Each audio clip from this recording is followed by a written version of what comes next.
करने वाले हैं जिसका नाम है अल्टरनेटिंग करंट, जो कि बोर्ड एग्जाम्स के लिए सबसे ज्यादा इंपॉर्टेंट चैप्टर है। यहां से न्यूमेरिकल या फिर थ्योरी स्टूडेंट 100% बनता है। तो इस चैप्टर को आप रेगुलर बेसिस पे देखना, बहुत ज्यादा इंपॉर्टेंट चैप्टर है, बहुत ज्यादा इंटरेस्टेड भी है, ठीक है। लेकिन ये चैप्टर आपको तभी समझ आएगा जब आप इसकी शुरू से लेकर लास्ट तक वीडियो देखोगे, ठीक है बच्चों।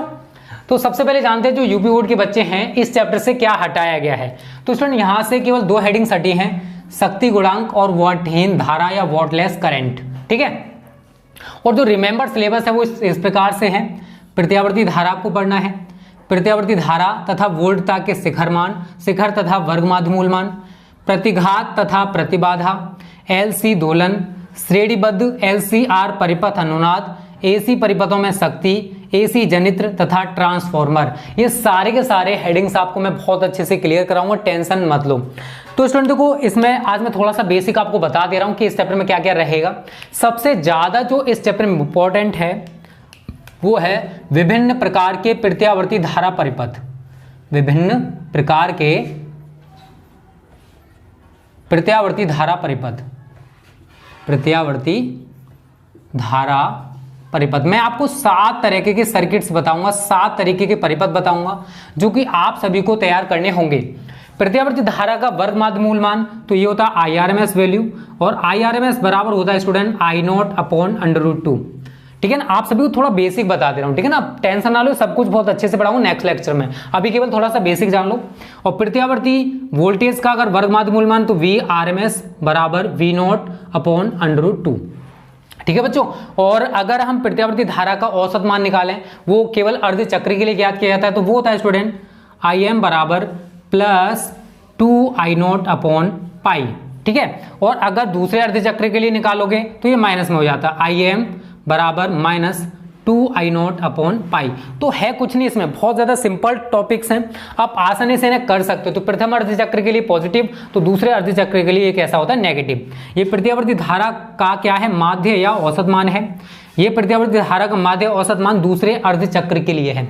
यह स्टूडेंट प्रत्यावर्ती धारा का वर्ग माध्य मूल मान, और I0 होता है स्टूडेंट आपका, I0 लिख लेना, प्रत्यावर्ती धारा का शिखर मान, प्रत्यावर्ती धारा का शिखर मान, ठीक है। आपको छोटी छोटी चीजें आपको जनरली बता दे रहा हूं मैं, जिससे कि आपको हेल्प मिल जाएगी नेक्स्ट वीडियो में। और VRMS क्या है, प्रत्यावर्ती वोल्टेज का शिखर मान, सॉरी वर्ग माध्य मूल मान, और V0 है आपका प्रत्यावर्ती वोल्टेज का शिखर मान, प्रत्यावर्ती वोल्टेज का शिखर मान, ठीक है बच्चों। तो बहुत सिंपल सी हेडिंग्स हैं, बहुत अच्छे से मैं प्रिपेयर कराऊंगा। सूत्र कैसे आए हैं वो भी मैं आपको बताऊंगा। अभी तो आप थोड़ा सा बेसिक जान लो। IRMS बराबर I0/√2, VRMS बराबर V0/√2। ये प्रत्यावर्ती धारा का माध्य या औसत मान है। प्रथम अर्ध चक्र के लिए पॉजिटिव होता है, तो दूसरे अर्ध चक्र के लिए नेगेटिव होता है, ठीक है बच्चों। फिर जो मैं बात कर रहा हूं सबसे ज्यादा इंपॉर्टेंट टॉपिक है आपका ये विभिन्न प्रकार के प्रत्यावर्ती धारा परिपथ। मैं आपको 7 तरीके के प्रत्यावर्ती धारा परिपथ पढ़ाऊंगा। वैसे तो इसमें देखो और भी हैं, आवर्तकाल हो गया, आवृत्ति हो गया, बहुत छोटी छोटी हेडिंग्स हैं जो कि मैं आपको बाद में पढ़ा दूंगा, टेंशन मत लो, ठीक है। लेकिन जो सर्किट्स हैं इनके बारे में थोड़ा सा जान लो। देखो 7 तरीके के सर्किट कौन से बनेंगे। जबकि प्रत्यावर्ती धारा परिपथ में ये हमारी प्रत्यावर्ती धारा स्रोत का सिंबल होता है V0 बराबर V0 sin ओमेगा, ठीक है। 7 तरीके के सर्किट अभी मैं जनरली आपको बता दे रहा हूं।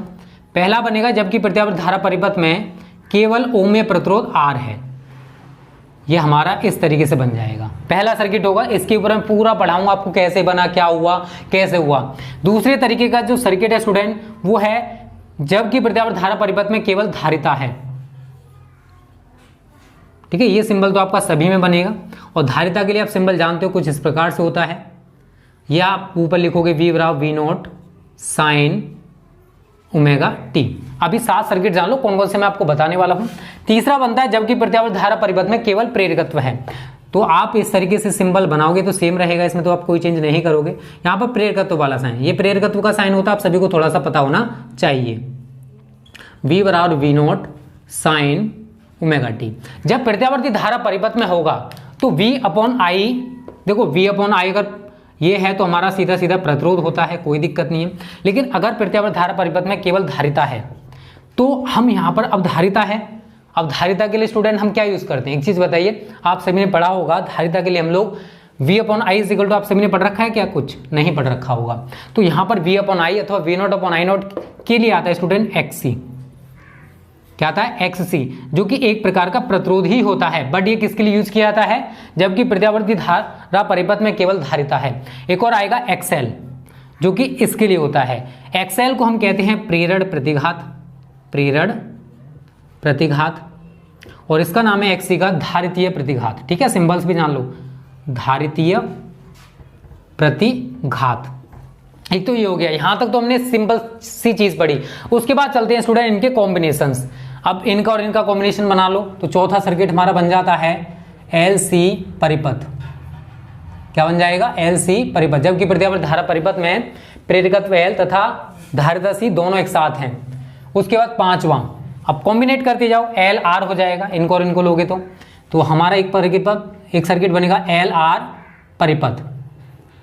उसके बाद आप इनको और इनको कॉम्बिनेट कर सकते हो, तो छठा जो परिपथ बनता है वो बनेगा स्टूडेंट आपका CR परिपथ। और अगर तीनों को एक साथ कॉम्बिनेट कर दें तो जो कि इंपॉर्टेंट है बहुत ज्यादा, LCR परिपथ। तो स्टूडेंट अगर दो कॉम्बिनेशन ले रहे हैं तो वहां पर V/I को हम ना तो प्रतिरोध कहेंगे, ना धारितीय प्रतिघात कहेंगे, ना ही प्रेरण प्रतिघात कहेंगे। यहां पर एक नया नाम आता है प्रतिबाधा, परिपथ की प्रतिबाधा, जिसको स्टूडेंट हम Z से प्रदर्शित करते हैं। ये सब कुछ आपको बहुत अच्छे से क्लियर होगा जब आपको मैं डिटेल में पढ़ाऊंगा। फिर यहां पर एक चीज और आती है, कलांतर। अगर प्रत्यावर्ती धारा परिपथ में केवल प्रतिरोध है तो वोल्टेज और धारा समान कला में होते हैं, अर्थात एक साथ ये अपने उच्चतम मान को और एक साथ निम्नतम मान को प्राप्त करते हैं। लेकिन अगर प्रेरकत्व है तो इसमें वोल्टेज अग्रगामी होता है, और धारिता है तो इसमें जो है धारा अग्रगामी होती है। तो ये सारी चीजें स्टूडेंट आपको तभी क्लियर हो पाएंगी जब आप शुरू से लेकर लास्ट तक हमारी सारी वीडियोज को देखोगे। एक और चीज मैं आपको पढ़ाऊंगा इसमें, चौक कुंडली। वैसे देखो मुझे सारे टॉपिक्स ही पढ़ाने हैं, ठीक है। मैं आपको वॉटलेस करंट भी पढ़ाऊंगा, मैं आपको शक्ति गुणांक भी पढ़ाऊंगा, ठीक है, चौक कुंडली भी पढ़ाऊंगा। उसके साथ एसी जनित्र, प्रत्यावर्ती धारा डायनेमो होते हैं, वो भी मैं आपको पढ़ाऊंगा, जिसको जनित्र बोला जाता है। ट्रांसफार्मर भी पढ़ाऊंगा, दो प्रकार के होते हैं, उच्चाई ट्रांसफार्मर और अपचाई ट्रांसफार्मर। ये सारी चीजें आपको बहुत अच्छे से क्लियर होंगी। और आप सभी को पता होगा कि ट्रांसफार्मर जो है ये अन्योन्य प्रेरण के सिद्धांत पर आधारित है, जबकि जो चौक कुंडली स्टूडेंट ये सेल्फ इंडक्शन, स्व प्रेरण के सिद्धांत पर आधारित है। तो ये दोनों हेडिंग्स, ये दोनों टॉपिक्स हमारे जो प्रीवियस पेपर हमने पढ़ा है, स्व प्रेरण और अन्योन्य प्रेरण, उन्हीं पर डिपेंडेंट है ये टॉपिक्स, ठीक है। ये केवल और केवल ये, तो इस चैप्टर में बहुत ज्यादा इंपॉर्टेंट है। एलसीआर पर या न्यूमेरिकल बहुत ज्यादा पूछा जाता है, जो कि आप सभी को तैयार करना होगा। अगर हम इसके लिए परिपथ की प्रतिबाधा निकालते हैं तो ये निकल के आती है जेड बराबर अंडरूट के अंदर R square plus omega L minus 1/ओमेगा c का होल स्क्वायर, ठीक है। एलसीआर तीनों चीज हमारे यहाँ पर कॉम्बिनेट हो जाती हैं, ठीक है बच्चों। और अगर हम इसके लिए कलांतर निकालते हैं तो फाई बराबर tan इनवर्स r/ओमेगा एल माइनस 1/ओमेगा c। तो बहुत सारी चीजें हैं जो आप धीरे धीरे करके सीखोगे। इन सभी के लिए हम निकालेंगे, जेड का मान इन सभी के लिए निकाला जाएगा। कैसे निकाला जाएगा ये अभी तो आपको समझ में नहीं आने वाला, अभी तो मैं केवल आपको बेसिक पढ़ा रहा हूँ। ये सारी हेडिंग्स हम कैसे पढ़ेंगे, प्रतिबाधा, प्रतिघात और ये सारी चीजें धीरे धीरे करके निकल के आ रही है। आप सभी देख रहे हो, एलसी दोलन, एलसी ऑसिलेशन भी मैं आपको पढ़ाऊंगा, कैसे निकाला जाता है वो भी मैं आपको बताऊंगा। तो टेंशन ना लो, चैप्टर इंपॉर्टेंट है, बहुत ज्यादा इंटरेस्टेड भी है, ठीक है। तो अभी तो हमने केवल बेसिक जाना है। अगली वीडियो में आपको मैं पहले ये डेरिवेशन कराऊंगा, ई बराबर ई नॉट। अगर कोई कुंडली है उसको हम एक समान चुंबकीय क्षेत्र में घुमाते हैं तो हमारे ये सूत्र निकल के आएगा, ई बराबर ई नॉट साइन ओमेगा टी, या ई नॉट बराबर होता है हमारा NBA ओमेगा, ठीक है बच्चों। ये नेक्स्ट वीडियो में डिस्कस करेंगे हम, क्या है कैसे है वो आपको तभी समझ में आएगा। ई नॉट अधिकतम प्रेरित विद्युत वाहक बल होता है।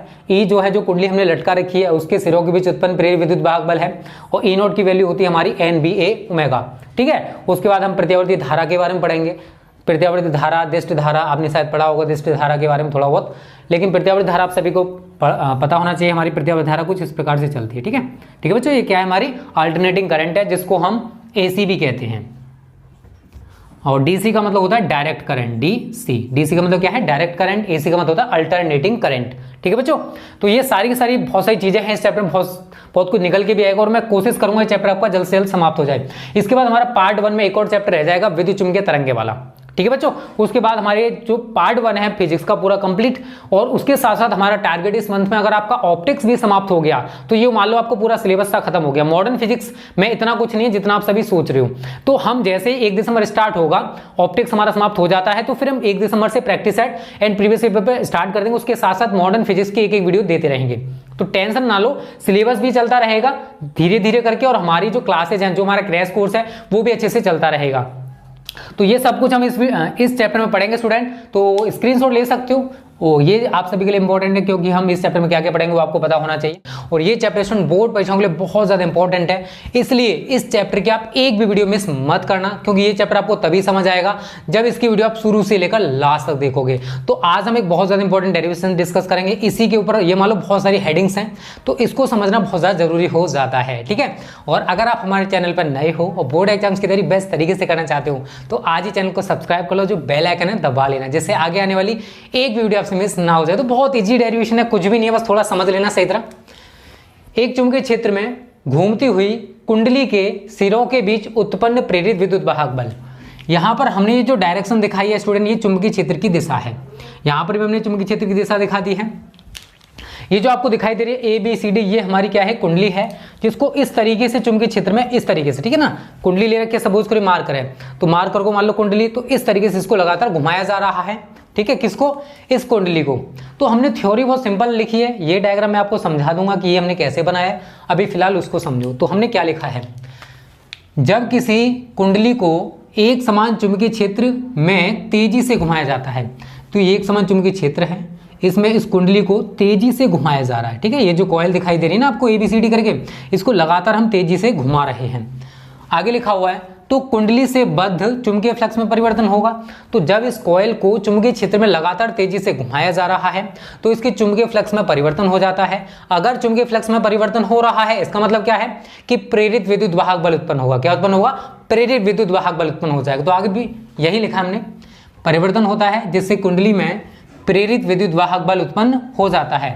और प्रेरित विद्युत वाहक बल उत्पन्न हुआ है तो इसका मतलब क्या है कि कुंडली में धारा भी प्रवाहित होगी, जिसको कहते हैं इंड्यूस्ड करंट या प्रेरित धारा। क्या उत्पन्न हो जाएगी, प्रेरित धारा, क्योंकि प्रेरित विद्युत वाहक बल उत्पन्न हुआ है तो प्रेरित धारा भी उत्पन्न होगी। और प्रेरित धारा की दिशा हम फ्लेमिंग के दाएं हाथ के नियमानुसार ज्ञात करेंगे, ठीक है। आप सभी ने फ्लेमिंग का दाएं हाथ का नियम पढ़ रखा होगा, नहीं पढ़ रखा है? देखो इस तरीके से होता है, अगर अंगूठे के पास वाली अंगुली चुंबकीय क्षेत्र की दिशा में और अंगूठा चालक की गति की दिशा में, जिधर चालक गति कर रहा है, तो इस बीच वाली अंगुली की जो दिशा है ये प्रेरित धारा की दिशा होगी। आप सभी को मैं बहुत अच्छे से क्लियर करा चुका हूँ, ठीक है। तो यही हमने लिखा है, इसलिए कुंडली में धारा बहने लगती है और इस धारा की जो दिशा है हम फ्लेमिंग के दाएं हाथ के नियमानुसार ज्ञात कर सकते हैं, ठीक है बच्चों। तो यहाँ पर ये हमने थोड़ा सा डिस्कस कर लिया कि हमारे पास एक कॉइल थी, एक कुंडली थी, जिसको इस एक समान चुंबकीय क्षेत्र में लगातार तेजी से घुमाया जा रहा है। तो जब इस कॉइल को हम इस चुंबकीय क्षेत्र में लगातार तेजी से घुमाएंगे तो कुंडली में प्रेरित विद्युत वाहक बल उत्पन्न हो जाता है, चुंबकीय फ्लक्स में परिवर्तन होगा। तो चुंबकीय फ्लक्स में परिवर्तन होगा तो इसका मतलब क्या है कि प्रेरित विद्युत वाहक बल उत्पन्न हो जाएगा। और प्रेरित विद्युत वाहक बल उत्पन्न हो रहा है, इसका मतलब क्या है कि इसमें प्रेरित धारा भी प्रवाहित होगी या धारा बहने लगती है इस कॉइल में, और जिसकी डायरेक्शन हम फ्लेमिंग के दाएं हाथ के नियमानुसार ज्ञात कर सकते हैं, ठीक है बच्चों। तो यहाँ तक आपको शायद ही कोई दिक्कत होगी। तो ये तो हमने इसके अकॉर्डिंग थ्योरी लिख लिया। शुरुआत में स्टूडेंट हम मान के चलते हैं कि इस कुंडली का जो प्लेन है, इस कुंडली का जो तल है कुछ इस प्रकार से, चुंबकीय क्षेत्र की दिशा ये है, चुंबकीय क्षेत्र हमारा उधर साइड है, तो कॉइल का जो तल होगा वो कुंडली मतलब इस चुंबकीय क्षेत्र के साथ 90 डिग्री के एंगल बना रहा, मतलब चुंबकीय क्षेत्र के लंबवत है। कब, शुरुआत में। तो आप लिखना चाहते हो लिख सकते हो, माना कि प्रारंभ में कुंडली का तल चुंबकीय क्षेत्र के लंबवत है, शुरुआत में जब इस कुंडली को हम घुमाना स्टार्ट करें। लेकिन कुछ समय बाद यदि t समय पश्चात कुंडली थीटा कोण से घूम जाती है। अब आप सभी को दिखाई दे रहा है ये कुंडली है, पहले ऐसे करके होगी, अब ये थीटा कोण पर घूम चुकी है कुछ टाइम बाद, ठीक है। जैसे ही टाइम बीतेगा तो अब ये कॉइल थीटा कोण पर घूम चुकी है। तो अगर इस कुंडली के तल पर, ये कुंडली का प्लेन हो गया, अगर इस कुंडली के तल पर हम कोई लंब डालें और ये जो लंब आप सभी को दिखाई दे रहा है ये इस चुंबकीय क्षेत्र के साथ थीटा कोण बना रहा है। कुंडली के तल पर खींचा गया विलंब चुंबकीय क्षेत्र के साथ कितना कोण बना रहा है, आप सभी को दिखाई दे रहा है थीटा कोण बना रहा है। तो अगर आप लिखना चाहते हो तो लिख सकते हो यहाँ पर, माना कि प्रारंभ में इस तरीके से, माना कि प्रारंभ में कुंडली का तल चुंबकीय क्षेत्र B के लंबवत है, लेकिन t समय पश्चात कुंडली थीटा कोण घूम जाती है, इसलिए कुंडली के तल पर खींचा गया विलंब, इसको नाम दे सकते हो, देना चाहते हो तो n डैश, कुंडली के तल पर खींचा गया विलंब चुंबकीय क्षेत्र के साथ थीटा कोण बनाता है। तो आप ये थ्योरी लिख लेना। देखो ज्यादा थ्योरी लिखूंगा तो परेशान हो जाओगे, खुद थ्योरी लिखना सीखो कि कुंडली के तल पर खींचा गया विलंब चुंबकीय क्षेत्र बी के साथ थीटा कोण बनाएगा। तो इस स्थिति में अगर हम कुंडली से बद्ध, आगे लिख लो यहां पर, इस स्थिति में कुंडली से बद्ध, कुंडली से जुड़ा हुआ, ठीक है ना, कुंडली से बद्ध चुंबकीय फ्लक्स, कितना चुंबकीय फ्लक्स उत्पन्न होगा, चुंबकीय फ्लक्स। तो आप सभी ने पढ़ रखा है student, phi b is equal to B A cos theta. यहाँ ए क्या है स्टूडेंट, कुंडली का क्षेत्रफल है। ए क्या है यहाँ पर, जो हमने कॉइल ले रखी है उसका एरिया है, उसका क्षेत्रफल है, ठीक है। आप एक इक्वेशन इसको बना सकते हो।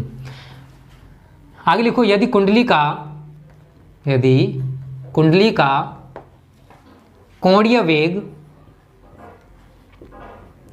ओमेगा हो तो आप सभी ने यार पढ़ रखा होगा, इतना तो क्या पढ़ रखा होगा, थीटा बराबर ओमेगा टी। शायद ज़्यादातर बच्चों ने पढ़ा होगा। अगर आपने पढ़ रखा है तो ओमेगा बराबर क्या होता है, कोणीय विस्थापन बटे कोणीय मतलब समयांतराल। तो यहाँ से डी हटा दो बस, ये अल्प समय के लिए होता है। तो क्या आ गया, थीटा बराबर ओमेगा टी। सभी ने पढ़ रखा होगा। जिन बच्चों ने नहीं पढ़ा है, 11th में ही चैप्टर है, ठीक है ना, कोणीय वेग, तो इस तरीके से निकालते हैं। तो वहीं से थीटा बराबर ओमेगा टी आ गया। इस वैल्यू को आप यहाँ थीटा की जगह उठा के रख दो, इसलिए phi b is equal to B A cos omega T. Equation number इसको बना दोगे 2, ठीक है बच्चों। तो यहाँ तक आपको कोई दिक्कत नहीं होगी। यहाँ मैंने जो बोला है वो लिख लेना। माना कि प्रारंभ में कुंडली का तल चुंबकीय क्षेत्र बी के लंबवत है। यदि टी समय में जो कुंडली है वो थीटा कोण घूम रही है, यदि टी समय में कुंडली थीटा कोण से घूम जाती है, तो कुंडली के तल पर खींचा गया विलंब चुंबकीय क्षेत्र बी के साथ थीटा कोण बनाएगा। और इस स्थिति में स्टूडेंट हम कुंडली से बद्ध जो मैग्नेटिक फ्लक्स है, जो चुंबकीय फ्लक्स परिवर्तित होगा, वो हम निकाल सकते हैं। phi b बराबर बी ए कॉस थीटा आप सभी ने पढ़ रखा है। यदि जो कुंडली हमने ले रखी है अगर उसका कोणीय वेग ओमेगा है तो थीटा बराबर ओमेगा टी, क्योंकि आप सभी ने ओमेगा बराबर थीटा अपॉन टी पढ़ा होगा। तो थीटा बराबर अगर आप निकालना चाहते हो तो क्या निकल गया, ओमेगा टी। क्या निकल के आएगा स्टूडेंट, ओमेगा टी। तो ये वैल्यू मैंने यहाँ पर उठा के रख दी है। अब इसका हम समय टी के सापेक्ष करेंगे अवकलन, ठीक है। अवकलन सभी ने पढ़ रखा होगा। जो बायो वाले स्टूडेंट हैं थोड़ा सा दिक्कत हो सकता है, बट एडजस्ट कर लेना। समीकरण 2 का समय टी के सापेक्ष अवकलन करने पर, ठीक है बच्चों। तो अब हम इसका क्या करेंगे, अवकलन। तो आप सभी ने पढ़ रखा होगा अवकलन में, तो मैं इसको लिखूंगा D phi b upon D T is equal to, ये है ना, इसका हमें अवकलन करना है। क्या करना है इसका, तो बी ए से तो हमें कोई मतलब नहीं है, बी ए पर तो कोई असर नहीं पड़ेगा, ठीक है, बी ए से तो हमें कोई मतलब नहीं है।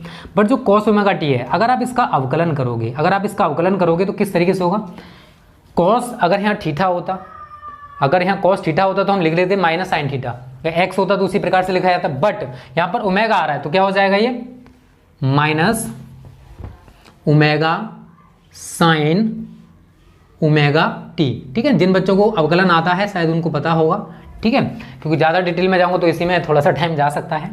इज इक्वल टू, ठीक है ना, हमने क्या किया है, इसका देखो बी ए पर तो कोई असर नहीं पड़ेगा। इसका जब आप अवकलन करोगे तो हमारा ये निकल के आएगा minus omega sine omega T. आगे आप करोगे minus B A omega sine omega T, ये क्या आ गया, D phi b upon D T. इसको आप इक्वेशन नंबर 3 दे देना, ठीक है बच्चों। कुछ नहीं है, बस मैथ है, थोड़ा थोड़ा, कुछ नहीं किया। समीकरण 2 का हमने समय टी के सापेक्ष कर दिया अवकलन, D phi b upon D T is equal to, B A पर कोई असर नहीं पड़ेगा तो हमने बी ए को ले लिया इधर। इसका जब आप अवकलन करोगे तो हमारा ये निकल के आएगा minus omega sine omega T, ठीक है। माइनस को आप इधर ले आओ तो D phi b upon D T is equal to minus B A omega sine omega T आ गया। इसको मैंने दे दिया स्टूडेंट इक्वेशन नंबर 3 का नाम। बहुत सिंपल सा है, डेरिवेशन है इसमें कुछ नहीं, बस थोड़ा सा आपको प्रॉब्लम हो सकता है शुरुआत में, ठीक है। इतने का पहले स्क्रीनशॉट लो, फिर आगे क्या होने वाला है वो मैं आपको बताने वाला हूँ। यहाँ तक तो आपको सब कुछ क्लियर हो गया होगा, उम्मीद करता हूँ। वैसे है कुछ नहीं, बस थोड़ा सा समझने का प्रयास करो तो आप आसानी से इस डेरिवेशन को कर सकते हो, ठीक है। चलो आगे क्या होगा वो मैं आपको बता दे रहा हूँ स्टूडेंट। चलो पहले इसको मिटा देते हैं, स्क्रीनशॉट सभी ने ले लिया होगा। सब कुछ इजी होता है, बस थोड़ा सा उसे समझने का प्रयास किया करो, ठीक है। मिटा दें उसको पूरे को। चलो थ्योरी कैसे लिखनी है वो समझो, डेरिवेशन कैसे करना है वो समझो, तो आप आसानी से इस डेरिवेशन को चुटकियों में कर पाओगे। देखो हर चीज़ प्रैक्टिस करने से आती है बच्चों, ठीक है। तो एक दो बार आप खुद प्रैक्टिस करना तो आपको ये बहुत अच्छे से प्रिपेयर हो जाएगा, ठीक है। अब देखो अगर हम मान के चलें जो कुंडली है, यदि कुंडली में फेरों की संख्या n है तो कुंडली में कितना प्रेरित विद्युत वाहक उत्पन्न होगा, यहाँ लिखेंगे हम। यदि कुंडली में, ठीक है, यदि अगर मान के चल रहे हैं यदि कुंडली में फेरों की संख्या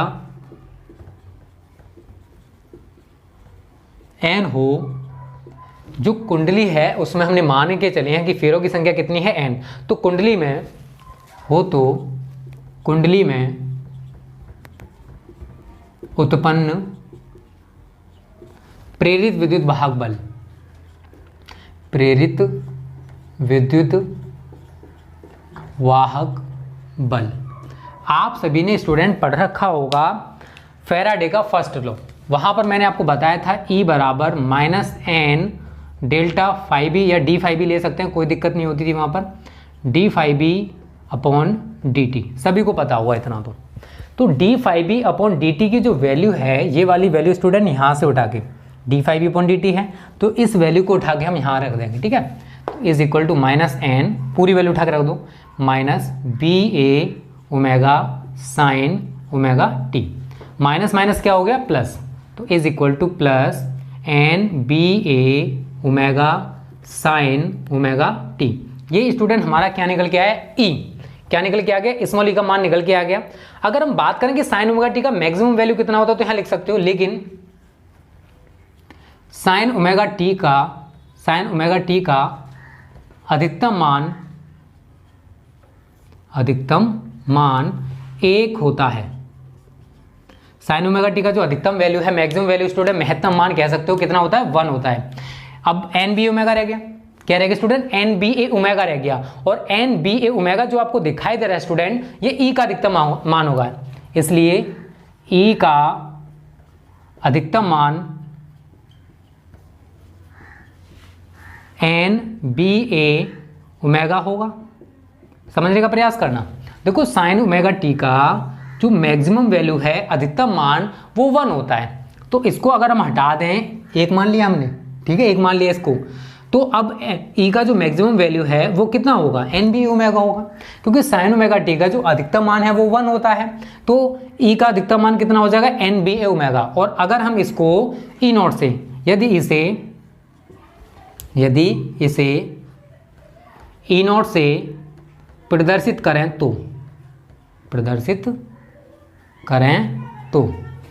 तो हमने क्या किया स्टूडेंट, इस एन बी ए ओमेगा को ई नॉट से प्रदर्शित करना पड़ेगा, इसलिए ई बराबर हमारा एक सूत्र निकल के आएगा, ई नॉट साइन ओमेगा टी। इसको आप सभी को याद रखना है। तो जहां ई नॉट क्या है, जहां ई नॉट इज इक्वल टू होता है एन बी ए ओमेगा, अधिकतम प्रेरित विद्युत वाहक बल, अधिकतम प्रेरित विद्युत वाहक बल, ठीक है। तो रटना नहीं है, समझना है बस थोड़ा सा।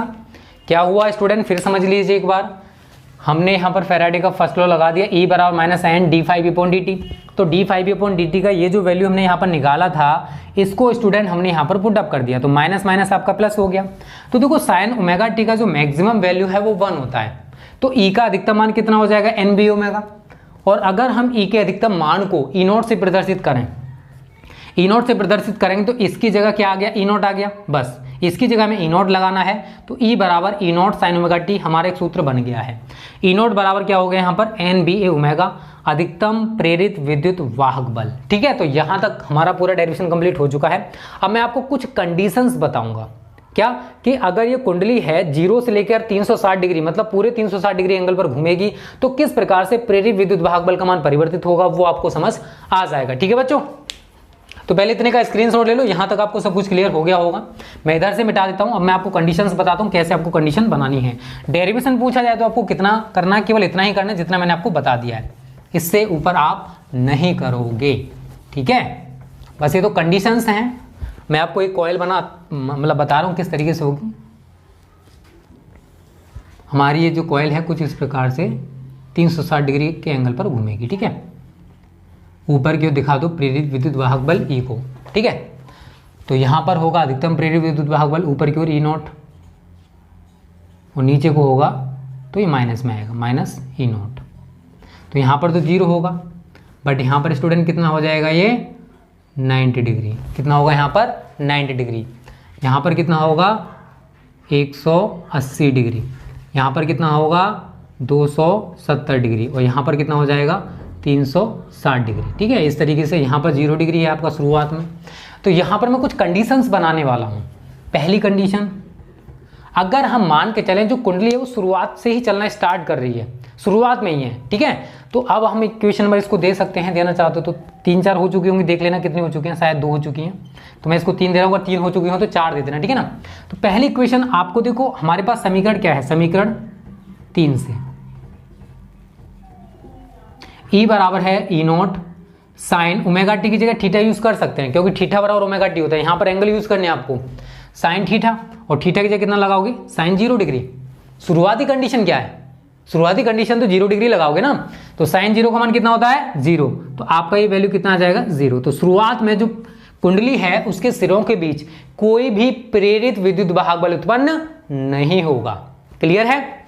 सेकंड जो कंडीशन बनेगी, अब सेकंड कंडीशन यहां पर लेके जाओगे, जब कुंडली हमारी शुरुआत में यहां पर है, जब कुंडली 1/4 यहां तक कितना है 1/4 लेना, जब कुंडली 1/4 चक्कर घूम जाती है, 1/4 चक्कर घूम जाती है, और 1/4 चक्कर घूम रही है, इसका मतलब क्या है स्टूडेंट कि वो 90 डिग्री के।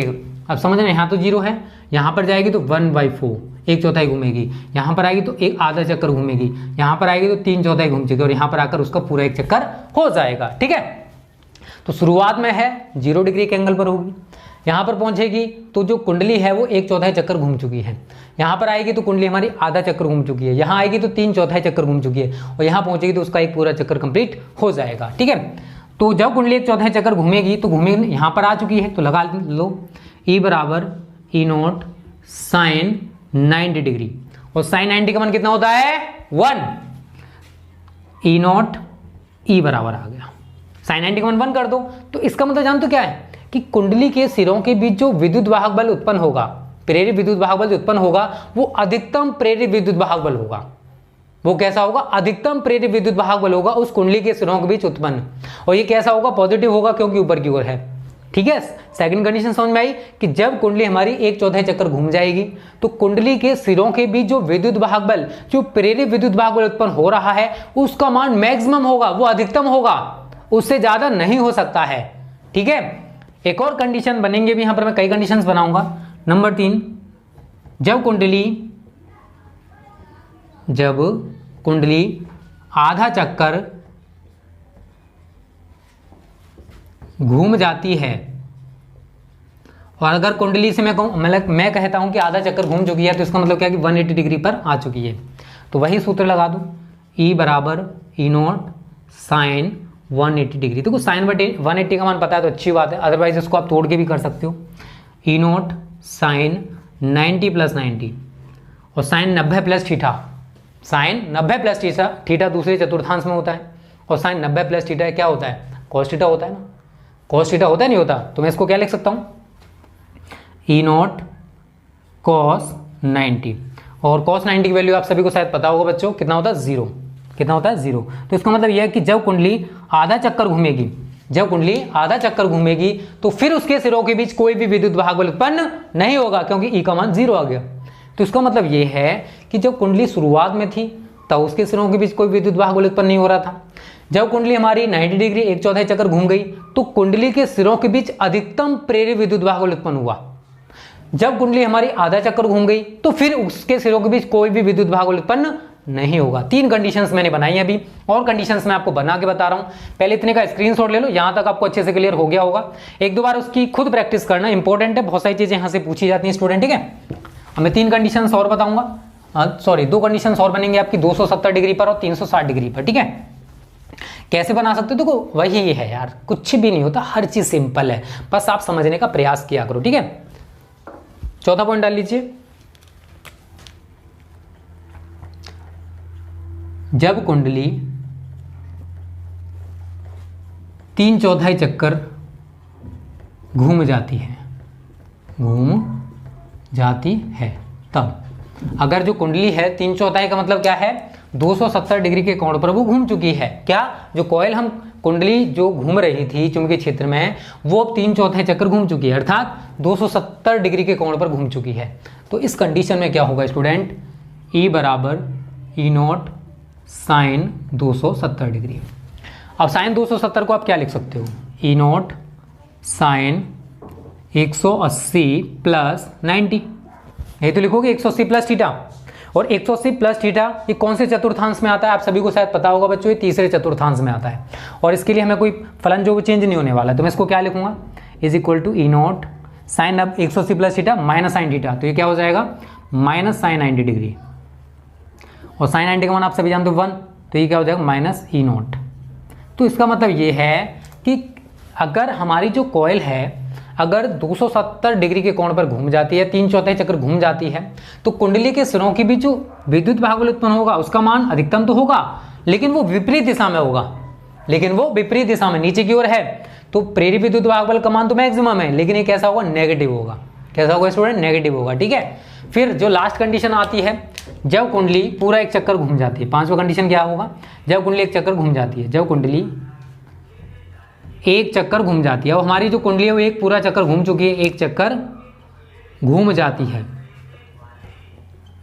इसको भी आप देखो आसानी से उसी प्रकार से करोगे। अब आपको एक चक्कर घूम रही है, इसका मतलब क्या है कि आपको थीटा का मान 360 डिग्री लगाना है। कितना लगाना है, 360 डिग्री। तो E बराबर E0 साइन 360 डिग्री। तो इसको भी आप चेंज कर सकते हो, क्या चेंज करोगे, E0 साइन 270 प्लस 90। अब 270 प्लस थीटा, बच्चों ये किस में गया, ये गया हमारे चौथे चतुर्थांश में, और इसके लिए भी क्या होगा, साइन 270 प्लस थीटा, इसके लिए भी फलन चेंज होंगे, आप सभी को शायद पता होगा। तो साइन 270 प्लस थीटा ये हमारा पहुंचा चौथे चतुर्थांश में, क्योंकि यहां पर होता है आपका 90 plus theta 180 minus theta, 180 plus 270 minus 270 plus, तो ये आपको पहुंच गया इसमें। तो इसमें आपका क्या क्या प्लस होता है, कॉस और सेक प्लस के होते हैं, और सब माइनस के होते हैं, आप सभी को इतना तो पता होगा। लेकिन 270 प्लस या 270 माइनस के लिए फलन चेंज होंगे। तो साइन 270 प्लस थीटा क्या होगा, इज इक्वल टू E0, और साइन 270 प्लस थीटा है, इसका मतलब स्टूडेंट साइन का कॉस तो होने वाला है बट होगा नेगेटिव, माइनस कॉस 90 डिग्री, और कॉस 90 की वैल्यू स्टूडेंट कितनी होती है, 0। तो हमारी ये निकल के आएगा इज इक्वल टू 0। ठीक है, इस तरीके से करके देख लेना, अगर इसमें कोई गलती हो तो वो मुझे कमेंट करके बता देना। अकॉर्डिंग टू मी शायद कोई गलती नहीं है, ठीक है, बट हो गई हो तो बता देना यार, फलन मैंने इसी प्रकार से चेंज किए हैं। ठीक है स्टूडेंट, तो ये था हमारा डेरिवेशन। ये मैंने कंडीशंस बताई हैं कि अगर जो कॉइल है अगर वो डिफरेंट एंगल्स पर घूमती है तो क्या क्या चेंजेज होंगे, जो कुंडली के सिरों के बीच विद्युत वाहक बल उत्पन्न होगा उसमें। शुरुआत में आपने देखा 0 है, 1/4 घूमी तो अधिकतम हो गया, फिर 180 डिग्री पर 0 हो गया, फिर नीचे की ओर अधिकतम हो गया, फिर एक चक्कर घूमेगी फिर 0 हो गया। तो इस प्रकार से जो हमारी कॉइल है वो घूमती है और उसके सिरों के बीच प्रेरित विद्युत वाहक बल उत्पन्न होता है। तो उम्मीद करता हूं स्टूडेंट ये जो डेरिवेशन मैंने आपको पढ़ाया है, कराया है, समझ में आ गया होगा। कोई दिक्कत है कमेंट करके बता सकते हो। पहले इतने, तो आज हम पढ़ने वाले हैं प्रत्यावर्ती वोल्टेज एवं प्रत्यावर्ती धारा या alternating voltage and alternating current के बारे में। बहुत ही इजी डेफिनेशंस हैं, यहाँ पर मैंने थोड़ा सा थ्योरी लिख दिया क्योंकि यहाँ पर थ्योरेटिकल है इसी वजह से। ठीक है, बात करते हैं कि हमने लिखा क्या है। तो देखो स्टूडेंट, अगर कोई कॉइल है, मैंने आपको बताया था कि अगर कोई कुंडली है किसी चुंबकीय क्षेत्र में रखी हुई है, उसको घुमाते हैं तो उसके सिरों के बीच जो प्रेरित विद्युत वाहक बल है या विद्युत वाहक बल कितना उत्पन्न होता है आप सभी को बताया जा चुका है। तो अगर हमने उस कॉइल से कोई सर्किट जोड़ दिया, अगर हमने जो कॉइल थी, जो कुंडली थी, अगर हमने उससे कोई परिपथ जोड़ दिया, तो परिपथ के सिरों के बीच प्रेरित विद्युत वाहक बल की तरह, ठीक है, प्रेरित विद्युत वाहक बल की तरह, प्रेरित विद्युत वाहक बल उसको हम नहीं कहेंगे, प्रेरित विद्युत वाहक बल की तरह एक वोल्टेज उत्पन्न हो जाएगा। ठीक है स्टूडेंट, तो जो कुंडली थी अगर हमने उसके साथ कोई परिपथ या सर्किट जोड़ दिया तो कुंडली के सिरों के बीच प्रेरित विद्युत वाहक बल की तरह एक वोल्टेज उत्पन्न हो जाएगा, जिसको हम कहते हैं प्रत्यावर्ती वोल्टेज। जो कुंडली के प्रथम अर्ध चक्र में, बहुत सारे बच्चों को यहाँ कंफ्यूजन रहेगा, इसका मैं आंसर आपको दे दूं। तो यहाँ पर अगर मैं VI प्रत्यावर्ती वोल्टेज और प्रत्यावर्ती धारा है यहाँ पर, प्लस ऊपर की ओर पॉजिटिव नीचे की ओर नेगेटिव रहेंगी, समय t के सापेक्ष हम इनके बीच ग्राफ खींचना चाहते हैं। तो स्टूडेंट होगा क्या, प्रत्यावर्ती वोल्टेज हो या प्रत्यावर्ती धारा हो, ये धारा का डायरेक्शन देख सकते हो आप, इस तरीके से धारा चलेगी हमारी, प्रत्यावर्ती धारा है ये, ठीक है। इस तरीके से हम इसको पूरा कर देंगे यहाँ तक, ठीक है। अब वोल्टेज है, वोल्टेज थोड़ा सा इससे बढ़ के दिखाओगे आप सभी, तो वोल्टेज के जो ये होंगे ना थोड़े से बड़े दिखाओगे इस तरीके से, बट खत्म एक ही जगह होंगे दोनों, ठीक है ना। डायग्राम आप इस तरीके से अच्छा सा बना लेना, ठीक है। ये आपका सॉरी एक ही जगह खत्म होंगे दोनों के दोनों, ठीक है ना, यहाँ पर, ठीक है स्टूडेंट। तो ये हमने ऊपर को जो दिखाया स्टूडेंट, ये तो हमारा है प्रत्यावर्ती वोल्टेज, ठीक है। और ये जो रेड रेड है ये है हमारी प्रत्यावर्ती धारा। आप समझने का प्रयास करना, देखो अगर प्रत्यावर्ती धारा ऊपर की ओर अधिकतम है, ऊपर की ओर यहाँ पर देखो, यहाँ पर मैक्सिमम होगी, यहाँ पर फिर 0 हो जाएगी, फिर नीचे की ओर अधिकतम होगी, फिर 0 हो जाएगी। तो अगर आप एंगल देखना चाहते हो तो यहाँ पर शुरुआत में देखो, यहाँ पर तो 0 डिग्री होगा, यहाँ पर जब पहुँचेगी मतलब यहाँ पर जब पहुँचेगी तो स्टूडेंट ये जो एंगल है आपका ये कितना हो जाएगा 90 डिग्री, यहाँ पर कितना होगा 90 डिग्री होगा, ठीक है। उसके बाद यहाँ पर जब आएगी तो 180 डिग्री हो जाएगा, फिर यहाँ पर जब आएगी, ठीक है ना, नीचे की ओर, तो यहाँ पर आपका 270 डिग्री हो जाएगा, और यहाँ पर जब पहुँचेगी स्टूडेंट तो 360 डिग्री एंगल हो जाएगा, ठीक है। तो यहाँ पर हमने एंगल्स दिखा दिए कि किस प्रकार से जो कॉइल है घूमने वाली है, ठीक है। तो यहाँ पर जब धारा पहुँचेगी तो यहाँ पर होगा इसका मान मैक्सिमम।